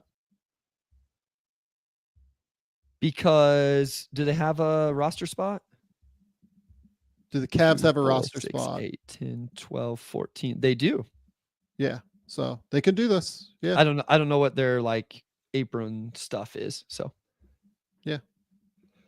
Okay. I'm into it. Okay. Bryce, give me your next team. Okay, so I'll go ahead and knock this one. I have the Pistons on here, and it's because of something we just talked about. How many times have we said third team in an hour and 30 minutes? How many times have we said fourth team? How many times have we said fifth team? How many times have we said find the team to take a contract? We've said it a lot. You know what team has the most cap space to do that? The Pistons. So I don't think they're big market hunt. I don't think they're going to trade for Zach LaVine. I don't think they're getting in on Brandon Ingram. I don't think they're doing any of that. I truly don't. I do think they're a name that's going to be popular and you're going to hear about because whether it's Pat Connaughton or Bradley Beal or whoever, teams are going to need them to take on money. And so I think because of that, it's a team that's at least interesting to know. And what they did was they created more cap space than, like we just said with Cleveland, other teams have as a non-tax MLE. So they can take on more cap than any other team. They've also kept an open roster spot since the beginning of the year. And so it just really, really tracks. Now, why I find them more interesting is like they're a little bit better than everybody thought, myself included. Jay Nivey broke his leg. Trajan may end up saying, you know what, like I'm not going to be a big buyer, but maybe I want to go get a very specific player at a low cost to help us continue to not stink anymore. And so I kind of do wonder in regards to that, which path they end up taking.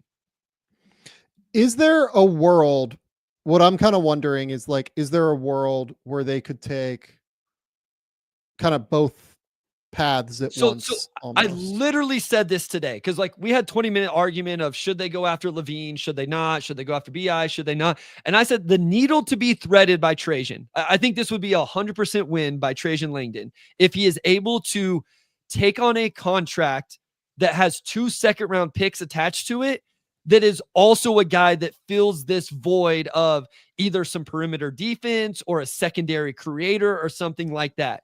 If he's able to do that, this is a home run.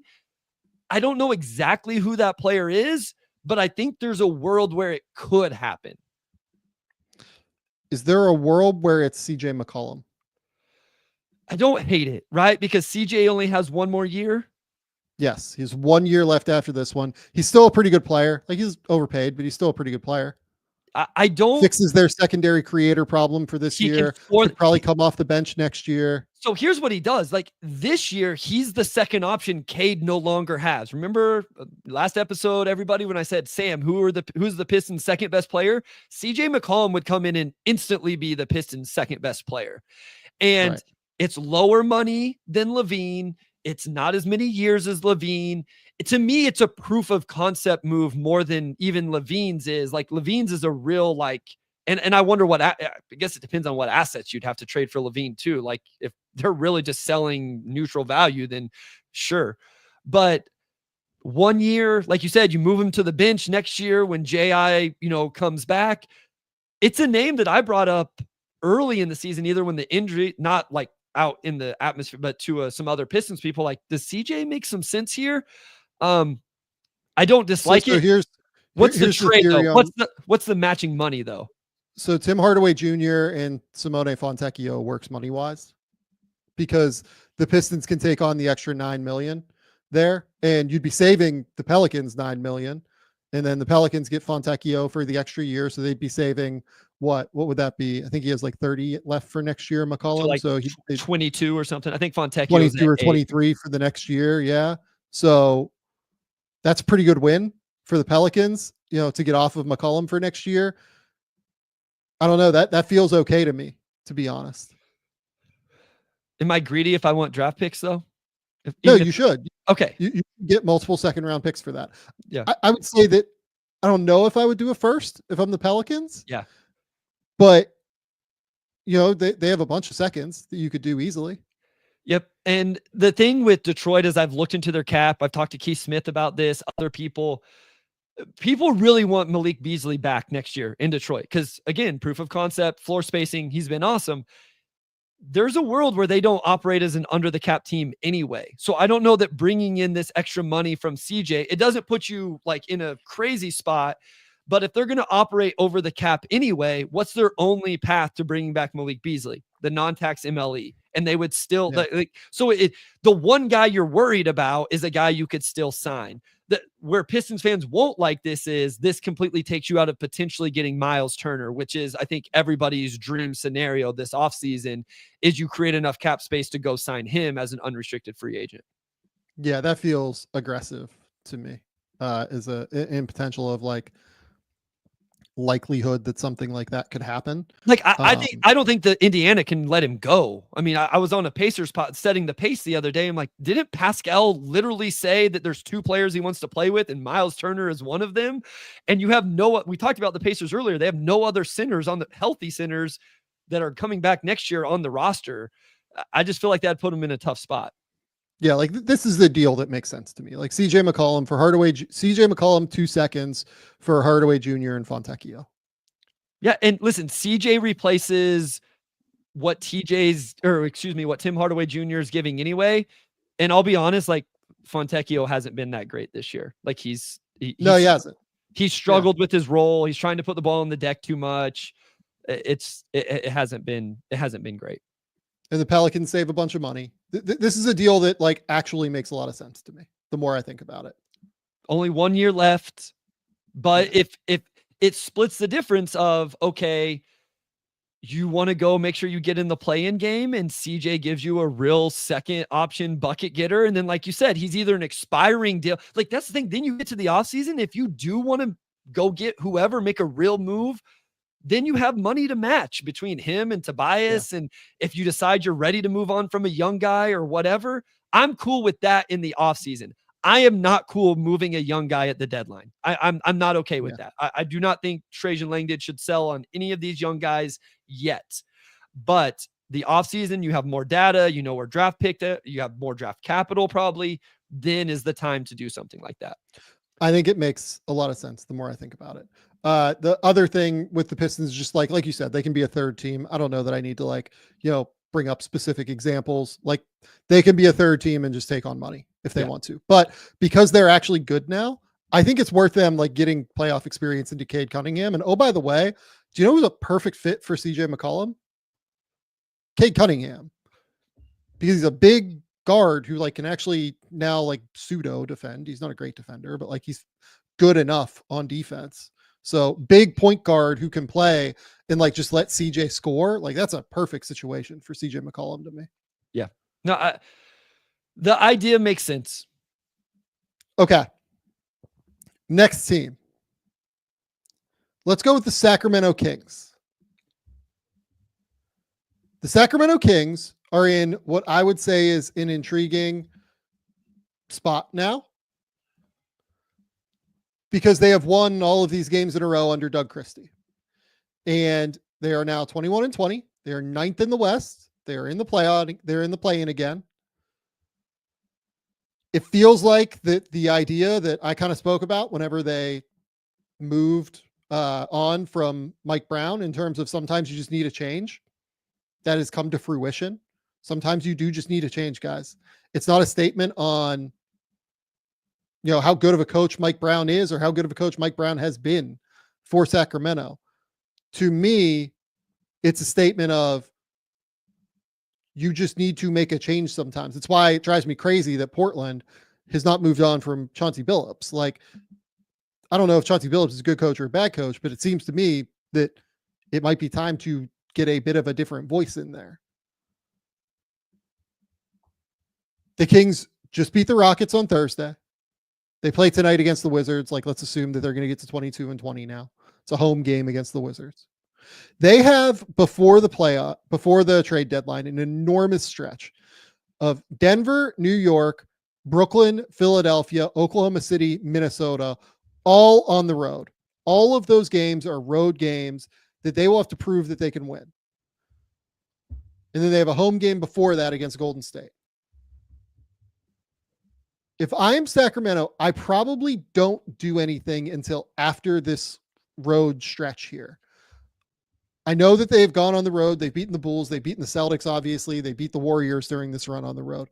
I would just want a little bit more proof of concept before knowing any of this and before making a trade. Like the name that, people keep getting is Cam Johnson, right? Yeah. Like that's the name that people keep bringing up to me. It's like publicly, Cam Johnson is the name, right? To do that, you have to give up Herter, I think Trey Lyles, and certainly at least one pick, maybe two. I would want to know for sure before doing that my team is like a real contender, I think. Yeah. How do you feel about the Kings here moving forward? Yeah, I'm with you in terms of like how real is what we've seen. And, you just went through all of it, the stretch, everything like that. I'm not sure I know I talked about like the Grizzlies going for it and stuff like that. I'm not sure I'm there with the Kings. I didn't love the DeRozan deal when it happened. Like I love DeMar DeRozan, don't get me wrong, but I don't know that I love the trio of DeRozan, Fox, Sabonis. And again, I love Malik Monk, but then you add him to the mix as well. And I just don't know. So, okay, you trade for Cam Johnson. What's the starting lineup there? That would be like, do you move Monk back to the bench now? It'd be De'Aaron, DeMar, Cam, Keegan, Cam, Sabonis with Monk off the bench, and then Keon Ellis never seeing basketball again. In all likelihood, right? Then just trade him to the Nets in the deal, please. Because yeah. Honestly, they might as well. Like, if this is what you're gonna do, because then you would have Monk and Devin Carter off the bench anyway. So, is the big man position not still an issue here? Like, is that not something they should be looking for? I mean, look, if you're moving Trey Lyles in a deal for Cam Johnson, like I would want Day'Ron Holmes coming back. Or Day'Ron Sharp, my God, not Day'Ron Holmes. For some reason, I switched him and Rashawn Holmes in my brain. Jesus. I would want Day'Ron Sharp coming back. Yeah. Yeah. You 100%. I mean, Lyles plays some real minutes for them at the center position. So Cam and Day'Ron Sharp, it's interesting. Like, it's interesting, I guess. If you get both of those guys, you get a backup center there that does some things that are a little bit different than, I don't know if I love it, to be honest with you, but it does, like, it solves the Herter problem, which is like a real issue for them right now. They still don't defend though. Like who's the primary defender? And I know people say like they're 14th in defensive rating. I know they've been better. I get it. Count me as somebody who doesn't trust it come playoff time. I love Keegan. He's not like your primary stopper, in my opinion. And you're putting a whole lot of pressure on him if Keon Ellis is off this team or not in the rotation. Okay. So let's just like think through this, right? Sacramento, I believe, does not have their pick this year if they make the playoffs. So that pick will go to Atlanta if they're outside of the top 12. Top 12 protected, then 10 the following year. correct. And then And that was for the Kevin Huerter deal. I assume that turns into seconds because it looks like that goes away. It will then convey 2 seconds in 2026. But look, if this thing does not convey by then like everybody's fired in Sacramento. So like it doesn't really matter for them. Yep. You probably are then looking at moving the 2027 first at that point. Cam Johnson, Day'Ron Sharpe for Huerter, Lyles in the 2027 first. So I'll pull it up on screen. What else needs to be added to that? That's it. That doesn't. Brooklyn says no, right? Brooklyn to me 100% says no to this deal. Huerter, Lyles in a first for Johnson and Sharpe. And if you're the Kings, are you willing to part with 2 firsts for Cam Johnson? And again, I love Day'Ron Sharpe, but he's only ever going to be your backup center in Sacramento. So you're trading 2 first-round picks for Cam Johnson, who will be the 4th option at best in your starting lineup, and a backup center. How do you justify that? Yeah, I mean, I'm not sure, to be honest with you. Here's my question. Is Keon Ellis enough to balance this scale? So if the Kings just decide we're going in for Cam Johnson, like we're just doing this, I don't think this makes, like, I wouldn't do this, I think, if I was the Kings, to be honest with you. It does solve the Huerter problem, which is interesting to me. But like, Huerter, Lyles, Keon Ellis for Cam Johnson and Day'Ron Sharpe. And like you get the first as well to the Nets. That's closer, I guess, value if I'm the Nets. I'm a little bit more interested now. I think that's what the Nets would want. I mean, honestly, if I'm the Nets, I'm asking for Devin Carter. I don't think the Kings are going to move Devin Carter, but that's who I want if I'm the Nets here. I'm not letting this trade happen to the Kings unless I'm getting Devin Carter or I'm getting like a first in Keon Ellis and maybe like something else. Yeah. It's hard. Sure. Maybe. I think this one's harder to get together than what people might think. Cam Johnson's been so good this year too. And like, by the way, like this pick, like what are the protections on this first rounder too? Because that's the other complicated thing. It probably has to be, there has to be some upside. So it probably has to be like top 8, maybe.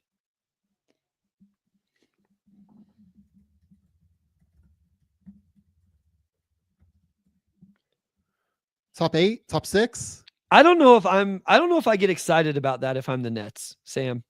I don't know if I do either. I'm just being completely honest with you.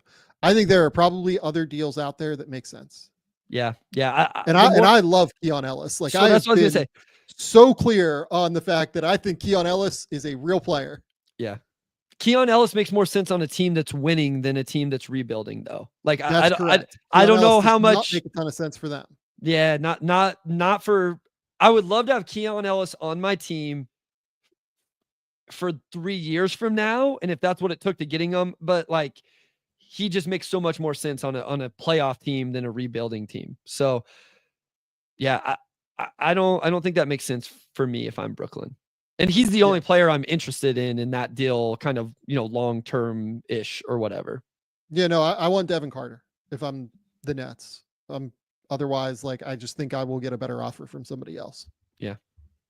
If they include Devin Carter, I would just do it. Like, I would trade Devin Carter. I would trade Cam Johnson for Devin Carter if I was the Nets. Like, I would just be, whether or not that's right or not, we'll find out. But I really like Devin Carter. So yeah, he's good. That's what I would think of it.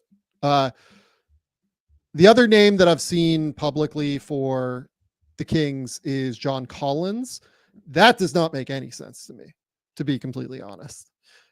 We talk about like, and I think John Collins has gotten better over the course of his career on defense, but having John Collins next to Domantas Sabonis on defense and expecting any positive results here, it is just such a poor planning decision that I find it hard to believe this Kings front office would do that. Yeah. No, I think some sort of defensive minded addition makes more sense. Yeah, I think that's right. I mean, anything else that you think the Kings can swing here? Anything else you're somewhat interested in for them? No, I mean, my interest was putting Keon Ellis in the starting lineup so that way he could take primary matchups. Keegan Murray could have more energy for offense. Like, and again, I love Malik Monk, but doesn't seem like they're interested in doing that. So, but they have won. Like, they've been, to Doug Christie's credit, you know, I jokingly brought it up, but they've seen success recently. We'll see if it's able to continue. I know you outlined the upcoming schedule already, so I won't go back through it. Yeah. Okay. Let's go with, is this my final team? No, we still have, this is my final team here. I have my final team, and then you go your final. So, and I don't think this one takes, I don't think this one takes a lot of time. My final team was the Sixers. I don't think they're trading Joel Embiid, Paul George, Tyrese Maxey. I don't think that's happening. What I am Jared McCain. Or Jared McCain. Yeah, good call. Yeah, obviously not Jared McCain. What I am interested in is, do they do anything with these other guys? Like, do they say like, hey, Joel's not going to be healthy this year? You know, would they be willing to listen to anything / get value for Caleb Martin, for Kelly Oubre, for, I mean, Drummond hasn't been good. Yabusele, I guess, you know, like, can they find value somewhere moving any of these other pieces? And does that change the market? Because all of a sudden, some interesting wing forwardish type players like the ones I just named are now available, and all of those guys make $8 million or less. Yabusele's at $2 million, right? So, the problem for the Sixers is, like, what is their, like, how do you do that and justify it? Like, that pick is top 6 protected, but do you really think you can get there? Like, I don't think they're just going to completely sell on things. And to be clear, I don't think they're there yet, but man, they haven't made ground the way I thought they were going to, Sam. And no, they haven't. We are halfway through the season now. Like, it's getting closer to real time.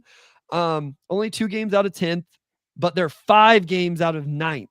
So another couple weeks of losing, and we could be in a situation where you could really talk yourself into, like, they're going to be, they have no chance at a top 6, and they're more likely to be 9th even than, you know, whatever. So I don't know. I'm just interested. The fact that they are 5 games out of 9th still is like a real eye opener to me, in all honesty. And they're, what are they? 6 games out of 6th still with half the season to go. 6.5. And I mean, listen, they're not catching the top 7 barring injury. I mean, I think we both think the Magic are good, right? And only getting healthier. I think the Hawks are like are good enough that they're not going to lose a bunch of games and just completely tank barring injury.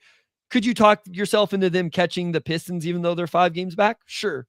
Miami, who knows what goes with Jimmy, and then obviously the Bulls. So there's a real path to the 8 spot, but again, like, I don't know. There's a path here to go someplace otherwise. Yeah, so their schedule coming up is just kind of a monster a little bit. So we should know relatively quickly what they should do, right? So they have at the Bucks, at Denver, home against Cleveland, at Chicago, home against the Lakers, Kings, Denver, Boston, Dallas, Miami before the deadline. Goodness. Like, even if they go 500 during that run, which I don't know how you feel about that, but like, Paul George day to day right now. Joel Embiid's obviously dealing with this foot injury where, like, we don't really have a great sense. McCain's out for the year.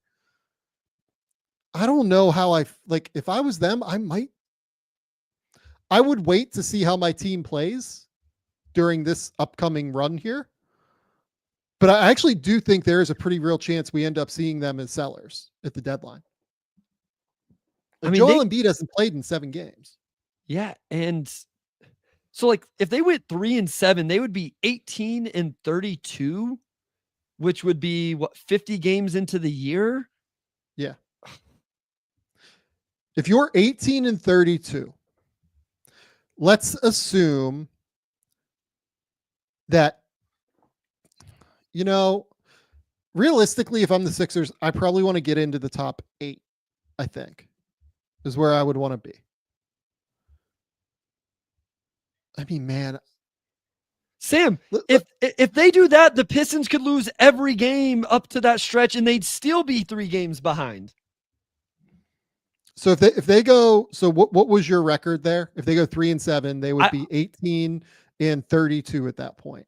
If I did that, and I think 3-7 with the schedule you just said, like, isn't being like irrational. Like, listen, they could go 7-3. Sure. I'm just saying that, like, it's possible. So let's say they go 18 and they get to 18-32. Yeah. Right. Chicago, Brooklyn, Charlotte, Toronto, Washington. We feel pretty good that those teams are probably not going to be in this for the long term. Right? Correct. They're one of, yes. Go ahead. So realistically, the Sixers are probably making the playoff, or the play-in at least. I think so. They would have to so abundantly be injured or like screw this up. Being 2 games behind Chicago, with Chicago trying to figure out what it wants to do with Levine and Vooch and all those guys. Maybe they just don't trade those guys and they stay ahead. But like, if you find out Chicago's moving Levine and moving Vooch, or if you find out they aren't moving them, then maybe you sell. Yeah. It's almost like a game of chicken based on like your intel. Yeah. To some extent. But even so, if you're the Sixers, like, how much do you really care about making the playoffs as the 10 seed?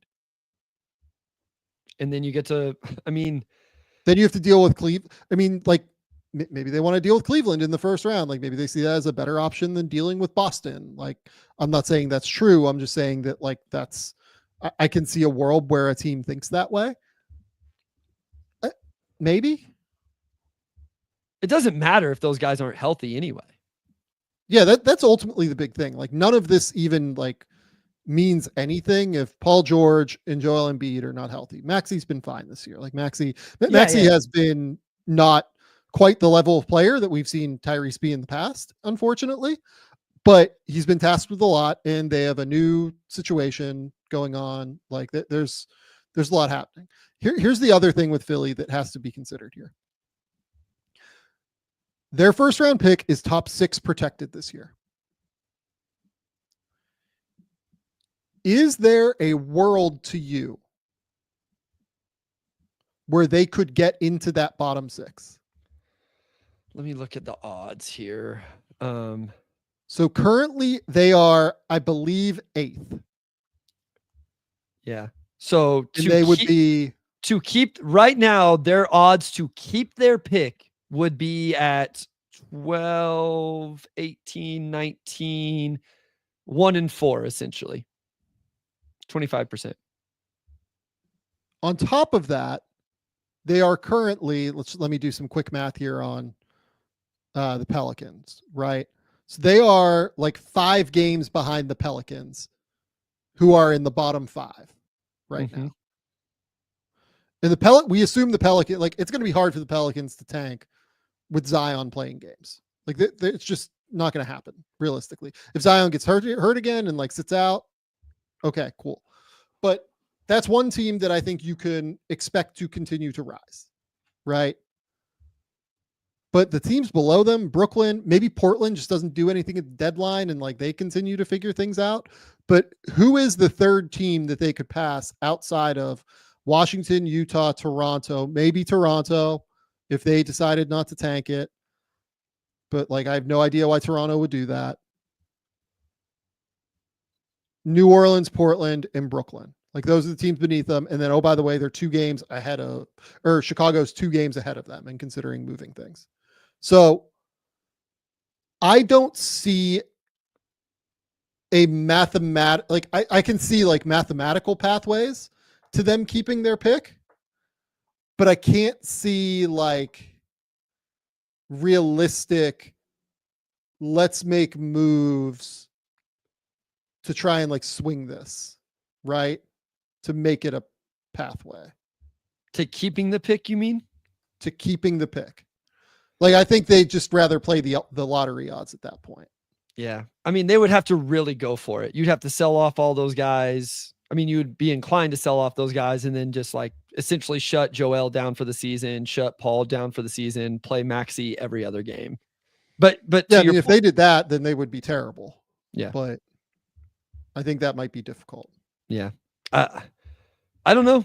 But the thing, and this again is why they're interesting to me, because you're right. If all of a sudden, like, hey, the intel is Butler's definitely getting moved and it's not going to be for guys that help them win, and the Bulls are going to sell, like right there, that's two teams you could pass, and who knows with Detroit, like Detroit's in a tough schedule until the end of the month. Also, like they could be a little bit closer there. So, I mean, I think there's a path to all of a sudden. I just don't think the path to a top 6 seed is as, I don't think I believe much in that anymore. Like at one point I thought, okay, they'll eventually get there.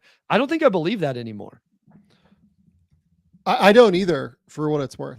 Like I actually don't think I'm there in regard to any of this. Like I am very, very worried. So like he's going to be out like the next week, it feels like, Joel. Yeah, that's what I thought. It said another week, the most recent thing I saw. And so, yeah. So like in the next week, like I said, they have at Milwaukee, at Denver, and then home against Cleveland, and then in a back-to-back at Chicago. And then like the Lakers on Tuesday, and like AD will obliterate them without Joel, right? So that gets you to 10 days, and it said 7 to 10 days, right? And that's like reevaluated 7 to 10 days. Yeah. I mean, they could realistically go 0-5 during this run. If they go 0-5, like they're done at that point. Probably, well, that's right? Like, I don't think 3-7 is just like some like irrational idea over the next 10. And that's the 10 games you brought up leading right into the break. It's just, yeah. If they're 15-30 by the end of these next 5 games, like they need to probably tank it, I feel like.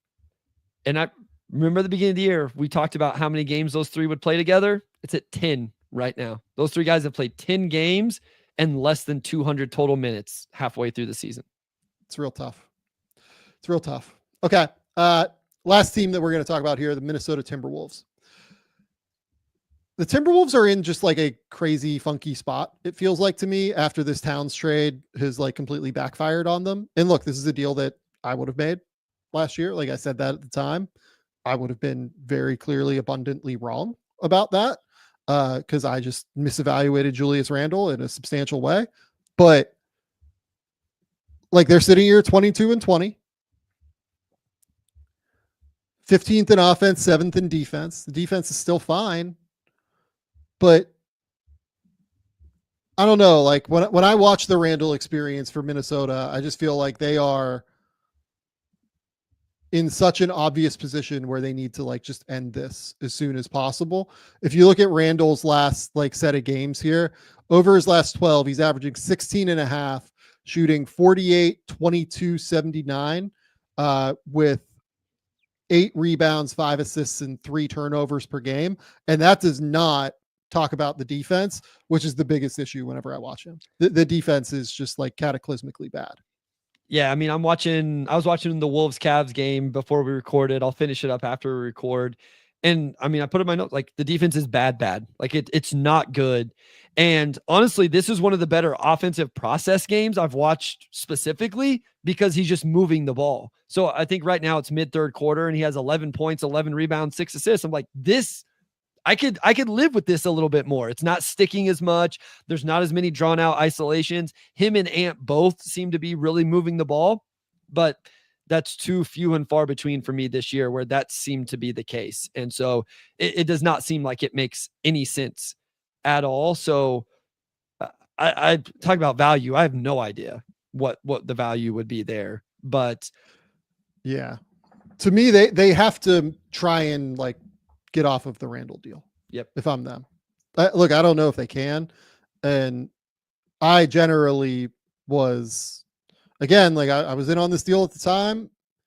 It has not worked out. I think they need to find a way to make a move for Randall on some level. And look, I don't know what that is. Like it's probably like them taking somebody's bad money, which like clogs their books longer term, right? And Yeah. that becomes more complicated.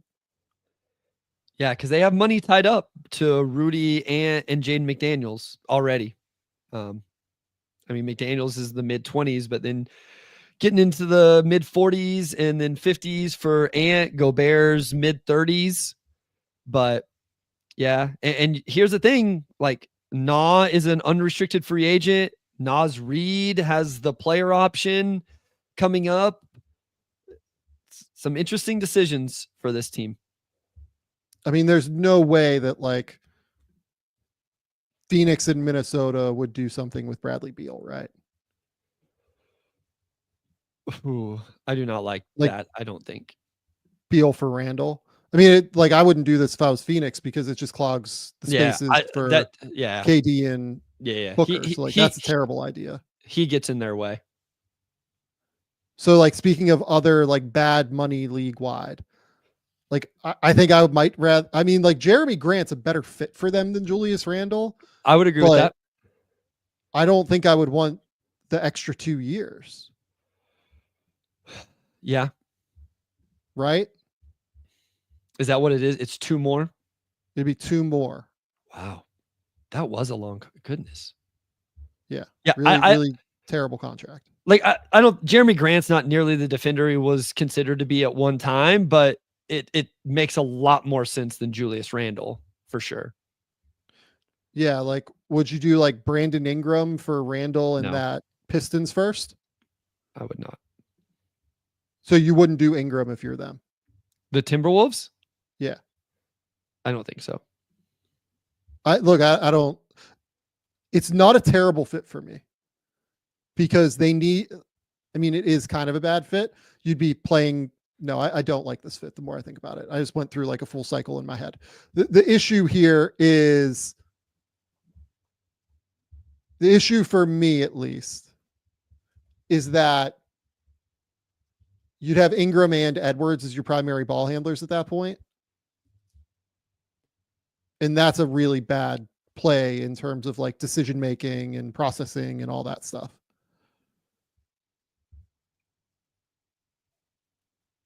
That feels like a bad plan. To me, it's like you probably take back someone's like 3-year deal. Like Milwaukee can't do this for like Middleton, right? Like, is there a 3-year contract out there that a team would be like, oh yeah, like we'll do this. Sure. Beal is one of them, but like, I don't think that'll work.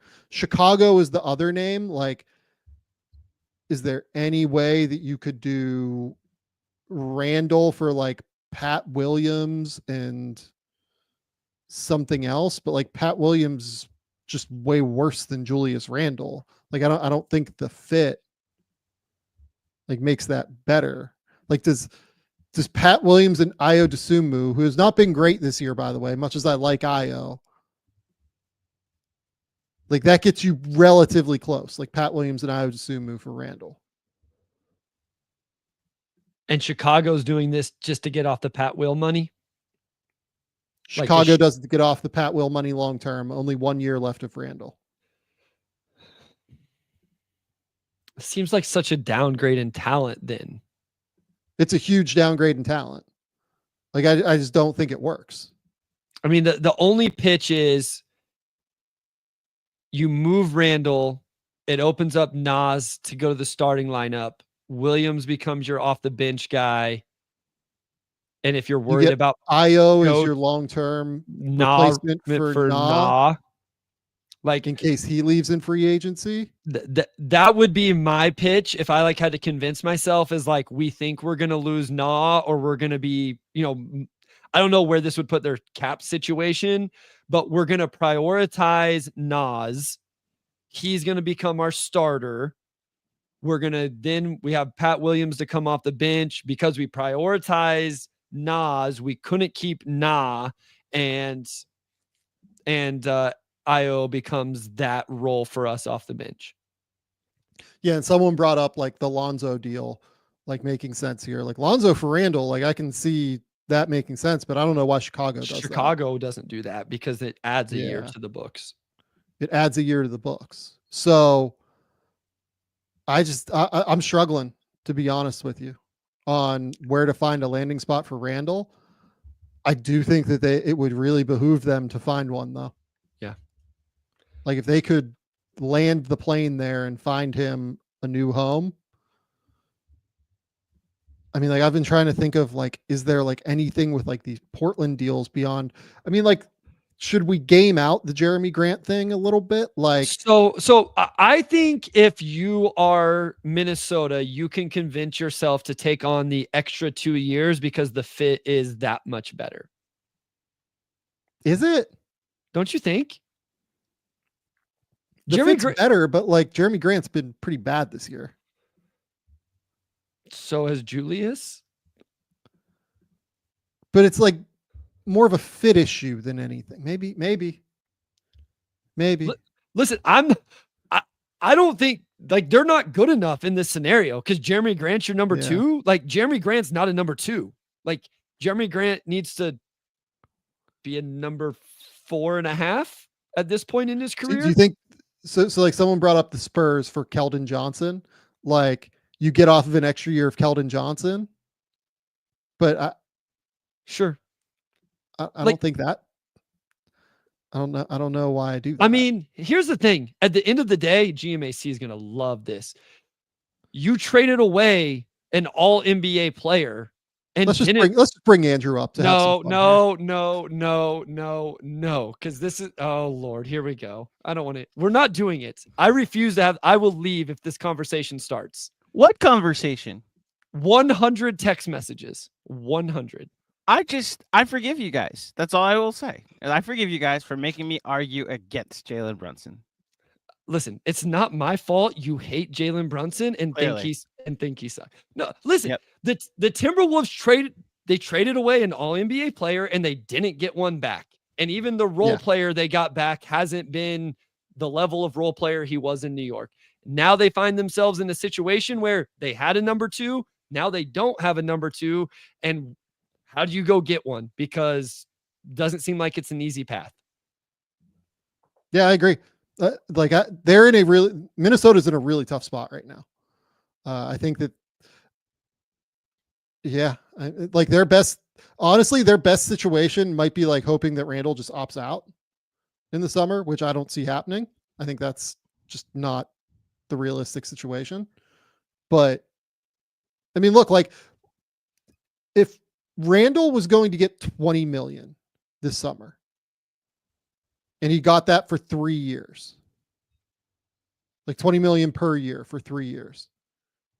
I don't know who's going to pay him that money, to be clear, but if his agent got that kind of information, should he opt out of 30 million for next year to get the longer term money? How much was it? So it would be 1 year, 30 million or 3 years, 60 million. It is amazing that this is where the Julius Randle conversation is now. My God. Yeah. That's actually like an interesting decision to me. No, surely he can play out the 30 million and then get at least $30 million contract after that one. Doesn't the cap go up that next offseason? It continues to go up. Yeah. So, what? But I don't know who's gonna, we're not going to have the spike. Yeah. So, here's my issue. Like, I don't know who's going to pay Julius Randle 20 million. What's the team is my question too. Yeah. Rachel brings up Miles Bridges wouldn't be a bad fit basketball wise. Could you do Bridges for Randall? Here's the thing. We keep running into the same thing. You have an all NBA talent and none of these people are number 2 options and probably not even number 3 options next to an all NBA talent that probably wants to win because they've done some winning in his time there. And again, you traded away the legit number 2, a real all NBA talent that fits really nice. Like he just really nice fit everywhere he goes. I feel like we're putting Band-Aids on something that's a real issue. Like Miles Bridges would just be a Band-Aid to me. Like, okay. Yeah. it's not that much better than Julius Randle for me. Younger, I guess. Yeah, it's a better fit Sure. to me, Sure. but it's not good enough to where I would want to take on the Miles Bridges, like everything there either. Yeah. I mean, I Um, would rather not. yeah, just personally, I wouldn't want to do that. And then like John Collins, like something like that. Like that seems not great to me. Yeah, I mean this is where it gets really, really hard. This is where it gets really, really hard for them. I don't know what they should do. You better hope Rob Dillingham is really good. That's what Minnesota needs to do right now, is hope that Rob Dillingham is a lottery pick that turns into a star. Yeah. Most Neff asks, what should the Randall return look like to me? To me, it's just like getting off of the Randall deal for next year for like a different fit that works better. And GMAC is just like a pig in shit right now. No, it's not even. This entire conversation is one I had for 5 years at Knicks Film School. Yeah, like this is the Julius Randle conversation. He's too talented to just sell him off. Yeah, he's not talented enough to be like, you can get multiple picks for him. He is an odd fit in the sense of like the Charlotte idea you guys just had. I don't want to take the ball out of LaMelo's hand, and Julius is not someone that works off ball. Every option you present is honestly, the Chicago thing makes sense solely because he's a floor raiser there, and maybe they want to be in the play-in because of that's how ownership has been there forever. But like that's a situation, the weird situation of we need to go to a team that doesn't want to be too good or doesn't want to be too bad.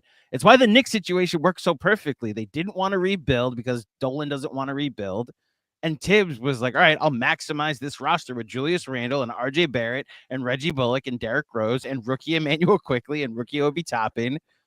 But now we're 5 years later and it's the same conversation. I feel bad. I like Julius, but this was the thought I had when the trade happened, you know? It would be a lot easier for me with Julius. Julius off the court seems like a really good dude. Like he seems like a completely normal, like guy who just has like a family and like he seems like a really, really good person. It is really hard for me to get past the lack of effort on defense and like the lack of like competitive aggression on defense to be able to be like willing to fight in those moments. You know what I mean? Yeah. It's the weird part, really Sam, hard. The weird part is we would see it in spurts when the personnel dictated it. Like when he had guys like Evan Fournier or Kemba Walker that obviously would command more from Julius defensively, the effort wouldn't be there. And then you'd have three liabilities on the court defensively. You saw Hartenstein and Josh Hart and Emmanuel Quickley and obviously OG Anunoby last year. Like that month of January last year was honestly the ceiling of the Julius Randle experience because you just had like all these people on a string working together, and the Knicks went 14-2 in that month. He obviously hurts his shoulder, and we never see it again, you know? So that's why I'm surprised in Minnesota that it wouldn't work out there with a bunch of good defenders too. Would Minnesota do Jordan Poole for Randall? No. But I like Shane. Shane, you keep coming around, Shane, because this is good. Shane, you're awesome with this stuff. Appreciate you. Would Minnesota just do Jordan? Jordan Poole's been good this year, to be clear. I don't need to put Jordan Poole next to Anthony Edwards. Wizards don't do that. I think the Wizards do that. I think the Wizards would do Randall for Poole. But isn't Julius too good? Like he raises your floor too much and they're trying to bottom out? I mean, yeah, but you're losing Poole and Poole's raising their floor an immense amount right now. Like you're going to 6 wins. You're going to play I know, but like think about how many fewer wins you're getting from having Poole too. And you're going to trade Kuzma off. You're going to trade Brogdon. It's literally going to be like Julius actually would make sense just giving the rookies somebody that doesn't like a real pro around them in terms of a guy that can get some buckets and keep games somewhat competitive. I think we should send him to Brooklyn so him and Cam Thomas can fight over the basketball. I want him. I just want to see what the Julius and Brooklyn thing would be. Yeah. Who do you think's wants picks? Because by the way, like Randall for Poole just works. like it's within 3 million. Then no picks. No picks. Just do it. Yeah, no picks. No, screw it. The Timberwolves have to take on an extra year of Poole. The Wizards get off of the Poole money a little bit sooner. If the Minnesota Timberwolves trade for Jordan Poole to be able to let it when rock. they just traded picks to draft Rob Dillingham, I will lose my mind. Yeah, but Jordan Poole is way bigger than Rob. I mean, he's not much more caring on defense, but I'm just saying you can't the trade. level to which Jordan Poole is better than Rob Dillingham right now is there's a chasm the size of the fucking Great Canyon or Grand Canyon. That's fine. I'm trying to make my point about trading draft assets to go up and draft Rob Dillingham, who wasn't ready and wasn't close to being ready. This is my point. So now you have to go get Jordan Poole. This shit ain't going to work anyway. Jordan Poole having Rudy Gobert behind him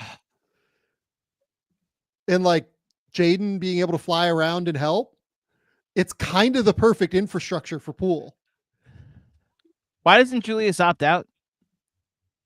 That's what we were just saying. Because can he make 20 million somewhere else? Right. So I guess that's the question: is if he can if find if he opts out, the Wizards are great. We just got off the Poole for Sam. There is no way that Anthony Edwards is going to watch Jordan Poole pull his crap once a game and live with that. No, but seriously, the Randall experience on defense is similar. I'm not talking about defense. We're talking offensively. I thought about it too.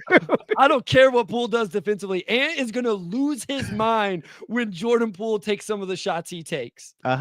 You could see Ant on the wing with his arms up and Jordan Poole taking whoever one-on-one. Anthony Edwards is going to be a worse defender because Jordan Poole is taking 5 shots a game that piss him off. Yep. And these are stretches. There are stretches where Julius has those possessions where he's just no, I got this. And it's I was going to say, I don't know how much different that is, by the way. It really is a 1-for-1 swap, but you're getting the money off, on Washington's standpoint, which I don't think Minnesota. And it's a way better fit for Minnesota because Mike Conley has been a problem the whole year. Mike is not great right now. But isn't he? He's not even starting anymore. But they moved on. Need a starter. Well, that's but you put Nas as the starter though. You just don't start. You don't start. You don't start Dante Edwards. Dante's been Conley's starters, so Dante goes back to the bench. So Jordan Poole, Anthony Edwards, Jaden McDaniels, Nas Reed, and Rudy Gobert. Am I wrong for rather having Dante DiVincenzo over Jordan Poole in the starting 5? You might close with him.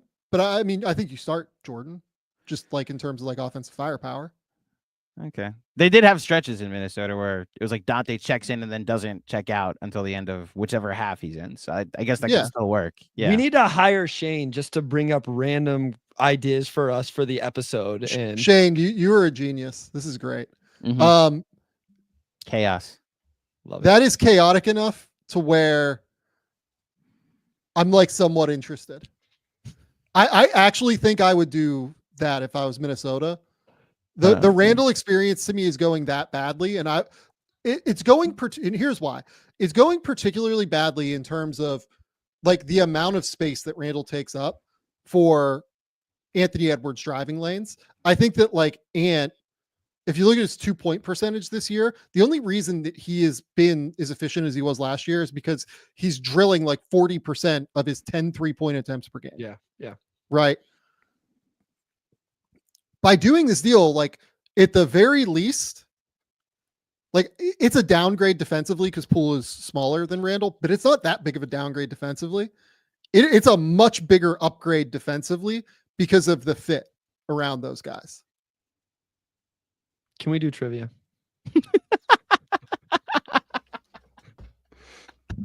I'm just saying.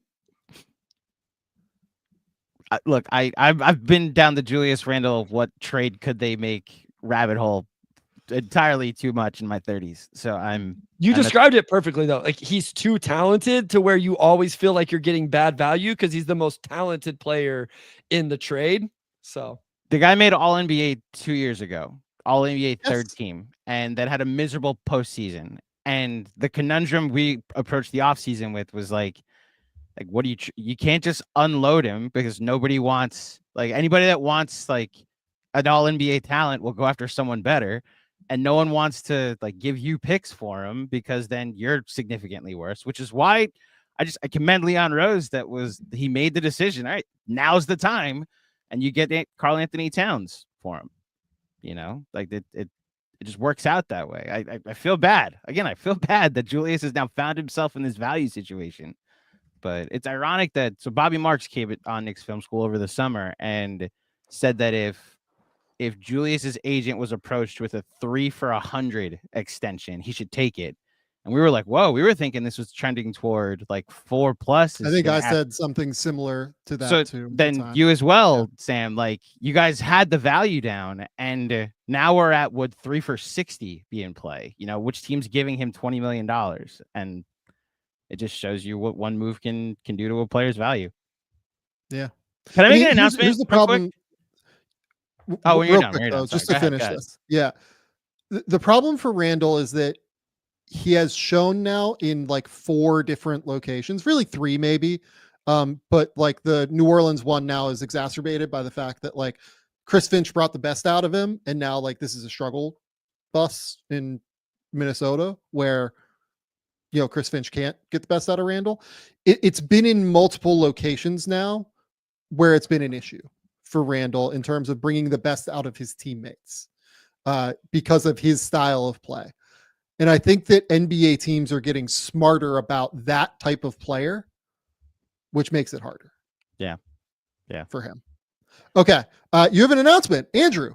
I have some good news. Okay. Like I said, first of all, I forgive both of you. For those who don't know, if you missed the last episode of Game Theory, very good awards episode of Game Theory, and I want to just set the record straight because I was arguing in the group chat that I would have Cat ahead of Brunson in my rankings, whatever, for All NBA, and I was shot down by the two Game Theory hosts in front of me because Brunson's the engine. Obviously, I would take a bullet for Jalen Brunson. Put a lie detector on me right now. I would take a bullet for the man. I just know what Karl Anthony Towns has been to the Knicks this year, especially on Friday when they lost to Julius Randle and said Timberwolves, because guess what? They didn't have Karl Anthony Towns. Having said that, who started at center? Jericho Sims. Okay. Bro, Jericho Sims took Rudy Gobert off the dribble at one point. It was hilarious. I still don't believe that happened. I forgive you, is all I'm saying. I forgive you for making me argue against Jalen Brunson. And in the spirit of forgiveness, I'm happy to report and announce something that happened while we were recording and doing the show tonight. Congratulations to the Game Theory podcast. Hey. 15,000 subs on YouTube. Officially crossed that barrier tonight. Thank you. Let's get up to 20, baby. We love it. Let's get it moving forward a little bit. Again, I will have videos coming here in the coming days on Scoot Henderson and Jalen Green. So please, by all means, watch the Game Theory show. Thanks, guys. Appreciate it. That was my goal. Appreciate you all, though. All right. Appreciate all of you. Trivia time? Let's do it. Let's do it. All right. So we are going back to just normal stats. I think we've done this long ago enough now that we can come back to it. So 30 games played minimum. Write that down, GMAC. 30 games played minimum. Sam, got it? 30 games played minimum. Okay. Keep it simple. Points per game. Top 4. Sam, you're up. Top 4 in points per game. Giannis. Giannis is one of them, not number 1. Oh, okay. So I have to get all 4. Yeah. Same game we always play. You got to name the top 4. Yeah. Hold on. I'm trying to think of 30 games played. Yeah, I'm gonna say LaMelo. I still think he's hit 30. LaMelo not on this list. Andrew, you can still one. Tamani Kamara. No, I'm kidding. I'll just say SGA. SGA, number 1 on the list. Yes, very good. Our top list is SGA, Giannis, Jokic, and Tatum. Where is LaMelo right now? Let me look. LaMelo Ball has played 27 games. games. Yep. Damn it. Can I ask you both a question? Sure. I may have missed this part of the because he wasn't in. I know he was disqualified from because he didn't play enough games when you did your All NBA conversation. Would LaMelo make an All NBA team for you? He would not. No. He would not. He have would been not considered. be. He would not be on my Eastern Conference All-Star team right now. Okay, got it. All right. GMAC, you are up with rebounds per game. 30 game minimum. 30 game minimum. We're looking for the top 4. Karl Anthony Towns. Karl Anthony Towns is correct. Thank you. Nikola Jokic. Nikola Jokic, also correct. I don't know the games played, but I'll say Sabonis. Sabonis, also on this list. GMAC looking through for the clean sweep of our rebounds per game. There's an obvious one I'm forgetting, but there is not. I think you got the 3 that most people would get. Oh, okay. Well, then the last one I'll say. Oh, man. I genuinely do. I'll say Josh Hart and give Sam a shot at this. Go ahead. Josh Hart, not on this list. Got it. So I'm down to 2 names here. What are they? They're Giannis and Zubats. All right, let's have some fun. It is one of those players. I'm going to say Giannis. Oh, you picked the wrong one, Sam. Oh, no. Here's what makes it even better is Giannis is 5th. So it literally goes, that's so gross. It goes Sabonis, Cat, Jokic, Zubats, and then my God. And then Giannis. So GMAC with an early lead, 4-1. We are going Sam Vecenie, 30 game minimum. We are going to assists per game. Okay. So Trae Young is definitely number 1. Trae Young is on this list. Cade is on this list, I believe. Cade is on this list.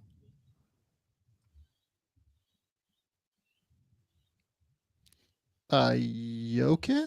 Okay, thank God. Yes, Jokic is on this list. I was like, yeah. It's like, please, Sam, say his name. The last 2 are tied, so I will give you either. If you say either name, it counts. Okay. I'll say Halliburton, given how well Indiana's played recently. Clean sweep, Sam Vecenie. Okay. Very I well feel good done. about that. GMAC, if you can name me the person that was tied, I'll give you a point.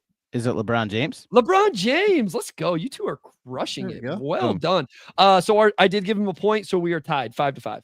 Very good. Yep. Good job, guys. Good. Hey, Nikola Jokic, pretty good at this game called basketball. If people keeping track, he's been on every list thus far. Okay. Steals per game. This one's tough, Andrew. Well, it gets tough. Steals per game, 30 game play minimum. Dyson Daniels. Dyson Daniels on this list. Shai Gilgeous-Alexander. SGA on this list. I thought those were the 2 easiest ones. Maxey's up there, right? Yeah, right.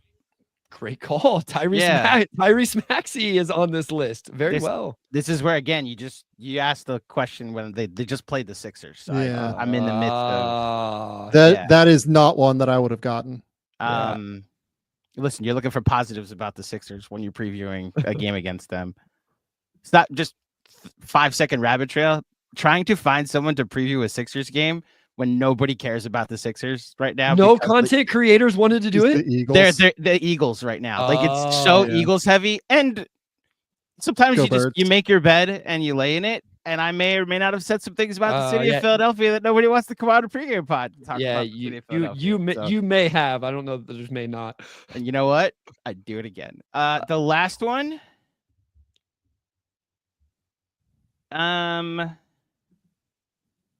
I'll go another Thunder and say Cason Wallace.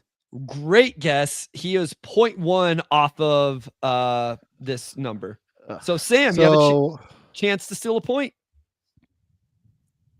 Now I'm thrown because Andrew got 3, right? Yeah, that is correct. Okay. There's actually 2 players tied here also, so you only have to get one of the 2 names.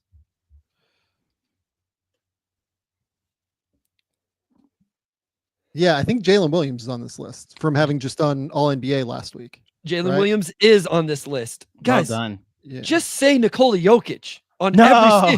on every single question. Just say Nikola Jokic because he's always wild. the answer. That's amazing. That's completely wild. Except for not the next question. Don't say him on the next question. Which is hilarious because he's a center, and I'm assuming you're going to ask about blocks. I am not going to ask about blocks. I am going to change it up now. We are away from that. We are going to field goal percentage, Sam Vecenie, 30 game played God. minimum, 10 per game. So like these 10 per game? Listen, here's what I will tell you. They are all dudes that like play and are like starting level players. So like I don't think Walker Kessler takes 10 shots per game. Because like that was my immediate reaction when you said field goal percentage. Because Walker, I think, is shooting like 75% from the field. 10 attempts, But 10 makes. 10 attempts. 10 attempts. Okay. I don't think there are many guys that make 10 shots per game. Threw me off. Okay. I mean, Giannis is my first guess. Giannis is on this list. Oh my God. I mean, I missed him last time. Like, let's just go Zubats. Like, let's do it. Zubats is on this list. Well done, Sam. Okay.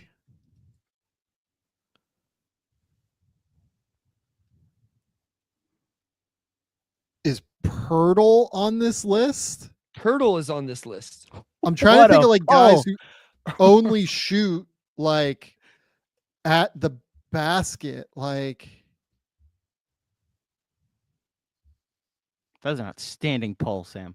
I mean, Jakob Pertl is an outstanding pull. Both of those guys barely made the 10 limit. Pirtle and Zubats. like, oh, am I missing? I'm missing an obvious one. Like Jared Allen shooting like 73% from the field. So Jared Allen must not be on attempts. Jared Allen not on this list. Oh, that would have been my guess. Dang. do a check on how many attempts he's shooting. Yep, per game. got I'm you. curious. 8 attempts per game. Interesting. Okay, so I'm out. One more. This is the second biggest name of the bunch. Oh, that throws me off. Like this player is, Having just done a Pistons pod, thinking about Jalen Duren, but I don't think he has the attempts. Yeah, 10 attempts is a lot. Yeah, Rudy's not there. That's what I thought. 10 was legit because like you look at the names, these are all like legit players. We're not Sabonis? talking. There you go, Domantas There we go. Sabonis. Okay. All 4 of those guys over 60% from the field right now. I believe our score is tied 9-9. And we will stay with this theme. We're going 3-point percentage, GMAC. Okay. 4 attempts per game. So minimum 30 games played, 4 3-point attempts per game, 4 highest percentage. Nikola Jokic. Always answer Nikola Jokic. Yeah. Norm Powell. Norm Powell is a great answer. Shout out our guy, Norm Powell. Good answer. Good answer. Look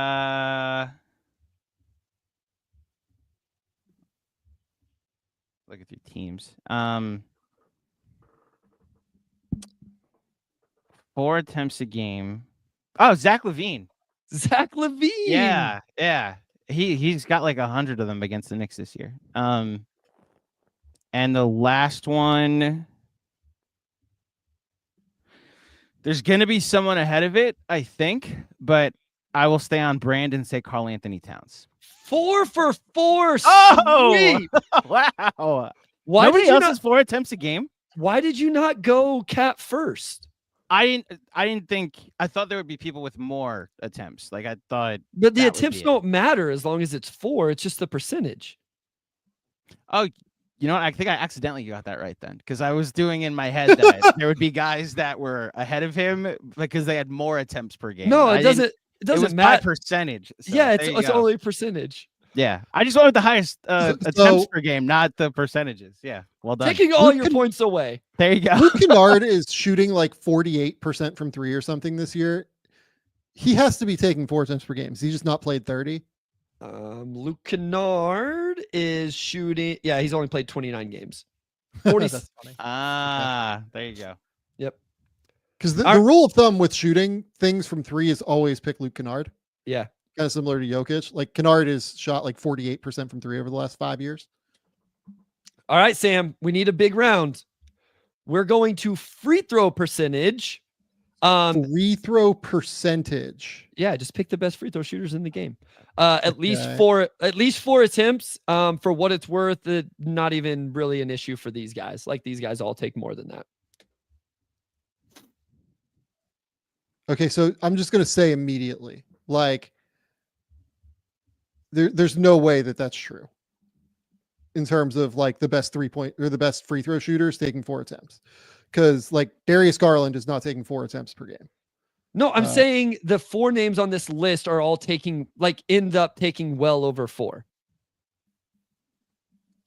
Okay, I see what you're saying. So The minimum is 4, but as it works out, all of these guys are taking significantly more than that. So it's not so like Lillard is my first guess. Yeah, like Lillard is like not missed from the line this year. I'll give you one. Tyler Hero takes exactly 4 attempts per game. He's not on this list, but like I'm saying, it's not somebody who's barely meeting the threshold. These are all guys that are significantly above the threshold. Damian Lillard is one of the names. Okay. Okay, that makes me think Shea is on this list. Shea is on this list. Okay. That's actually 1 and 2. Well, the first 2 names I wrote down. So like this is where I have to like really be strategic about the attempts thing. Because like, do I think Steph is taking 4 attempts per game from the line? Because again, Steph, I think, has missed like 1 free throw this year or something crazy.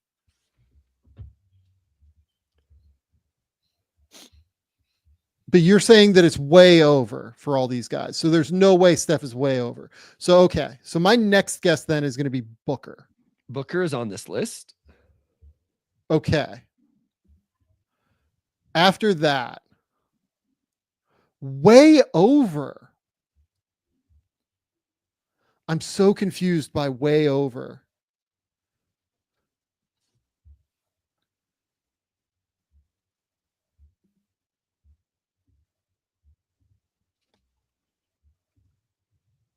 Like Trae Young? Trae Young not on this list. Really close though. He would be 4 or 5. He'd be 7th. GMAC, you get 1 steal or 1 chance to steal. James Harden. James Harden is the final name. Good work, GMAC. So I mean, Lillard was the least amount of attempts at 6.6. In the same concept of always say Jokic, if you have a free throw competition where I have to guess how many free throws or percentage in free throws, I would always guess James Harden, like for the rest of his life. All right, GMAC, you have a chance to seal the deal, or you can leave the door open. We are looking for cut and dry 30-game minimum play. Doesn't really apply here. I need you to tell me the top 4 triple doubles. Top 4 players in total triple doubles this season. Nikola Jokic. Always say Nikola Jokic. Got there eventually. Oh, this is now where it gets difficult, I think. 2-point lead.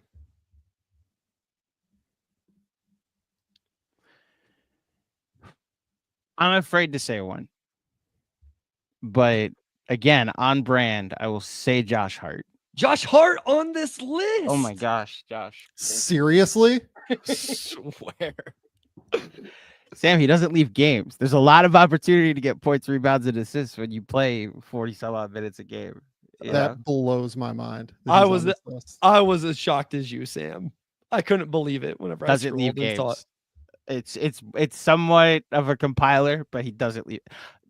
Not to, I don't want to influence anyone with gambling advice, but if you were so inclined to bet the Josh Hart over on rebounds every night, you may find success there.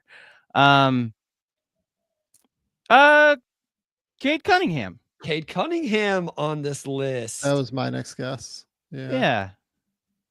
I think 2 of them are against the Knicks. I think that might have sealed the deal. And then I was gonna let Sam name the others because there's actually there's actually no there's actually I have 6 one more names. guess. I have one more guess. What's your next guess? Russell Westbrook. Not Russell Westbrook. Okay. Sam, how many can you name? So I'm gonna say Sabonis is on this list. Sabonis is on this list. 2 more names. There was 3 guys tied. Hart was tied for 4th with 2 other guys. Is Giannis on this list? Giannis is on this list. And then honestly, my 4th guess was Luka, like even having missed all of the games. We missed one of the greatest players in the history of our sport. Tamani Kamara's on this list. Next for me was LeBron, but I thought that Luka would be ahead of him, honestly. LeBron is 2nd. So Jokic has the most at 17. LeBron 8. Cade 3rd with 7. And then Sabonis, Giannis, and Josh Hart are tied at 5. Russell Westbrook is actually next, tied with Şengün with 3. Oh, all right. Not crazy off. Got it. Yeah. There you go. Andrew wins. Andrew wins. Got that W. Let's go. Let's go. Put the crown on his head, folks. Hell yeah. That was for you, Kat. That was for you, Kat. When people doubt you, I got your back. Don't worry. I mean, all I took away from that was 2 Knicks in the top 11, by the way, of all NBA. Okay. Miss me with the frustration on lack of Knicks love or something. You got to understand where the conversation started. I got a text from Bryce midday, and he wasn't on any list. So that's where it started. Oh, well, that was crazy. For what it's worth, Towns was on my Towns was 2nd team immediately for me, and then I swapped him with another player, and I can't remember who it was. But got it. I had him no lower than 11th at any point. So that's where it started. I wasn't going to give 2 Knicks. That's why the conversation started. And that's why respecting the exercise, because I like that you were trying to reward as many Cavs and as many Thunder, because I like people who have different processes. I hate how voting has become you have to go by one certain criteria with all NBA. It's like, no, this is good that we have multiple opinions and multiple methods. In respecting that, my response is, well, if you're gonna pick one Nick, I'd actually say it would be Cat over Brunson, because that's where the conversation started. And that's where it evolved into I apparently hate Jalen Brunson, who, again, on the record, I would take a bullet for. Hey, I mean, I don't have anything beyond that. So don't shoot him, please. But I would be there if it happened. Although he's an Eagles fan, and I hate to say it, but go Commanders. Just personally, I cannot root for anything Philadelphia. So that Commanders Eagles championship game will unfortunately have me rooting against Jalen Brunson again. Yeah. Sorry about your loss. And Josh Hart, by the way, too, right? Yeah. Josh Hart said Josh Hart's a Commanders fan. So that actually sets up Jalen versus Josh for a trip to the Super Bowl. Yeah. They should start a podcast and then. Yeah, that'd be fun. Yeah. I think that weren't they roommates or something? In college. Did you know they went to Villanova? Both of them? Did they? Yeah. Oh my God. And guess what? So did Mikal Bridges. Isn't it crazy? All 3 of them on the same team. They moved Dante, and there was a 4th of them. Isn't that crazy? That's right. He went to Villanova. Ryan Arcidiacono also went to Villanova. Did you know Jalen's dad is like the assistant coach? All right, weird. That's enough. Okay. Andrew, tell the people where they can find Knicks Film School, everything you've got going on. You can find Knicks Film School, wall-to-wall coverage of the New York Knicks, anywhere podcasts are available on our YouTube channel, our Patreon, newsletter, Substack, you name it. We've got plenty of content going.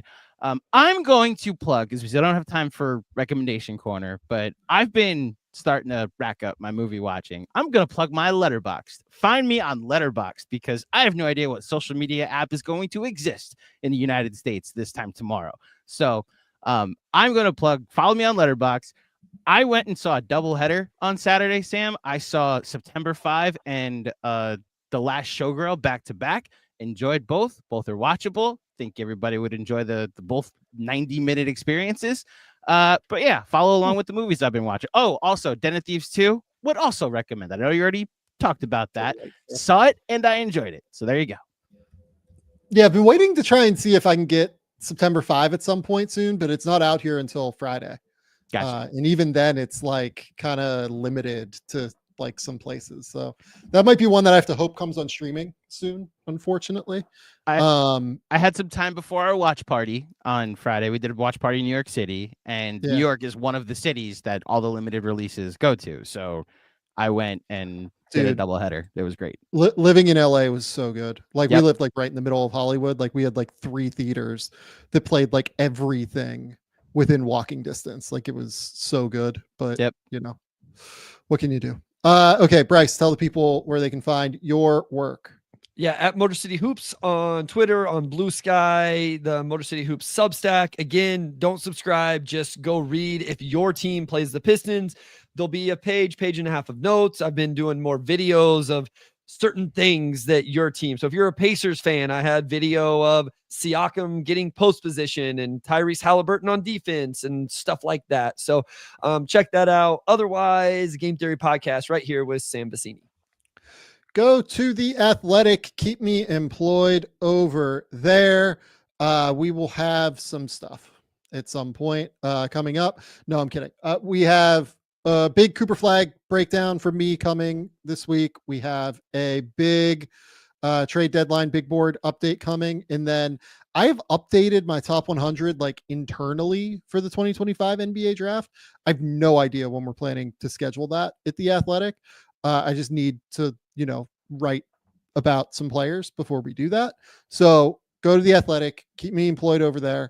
We'll be back probably on Thursday, but we have a special guest, I think, that I don't want to say yet because we still need to schedule out the day. So kind of just keep in tune to the YouTube channel, and we will let you know when said person is coming on to talk about some things. So until next time, we'll talk soon. Bye.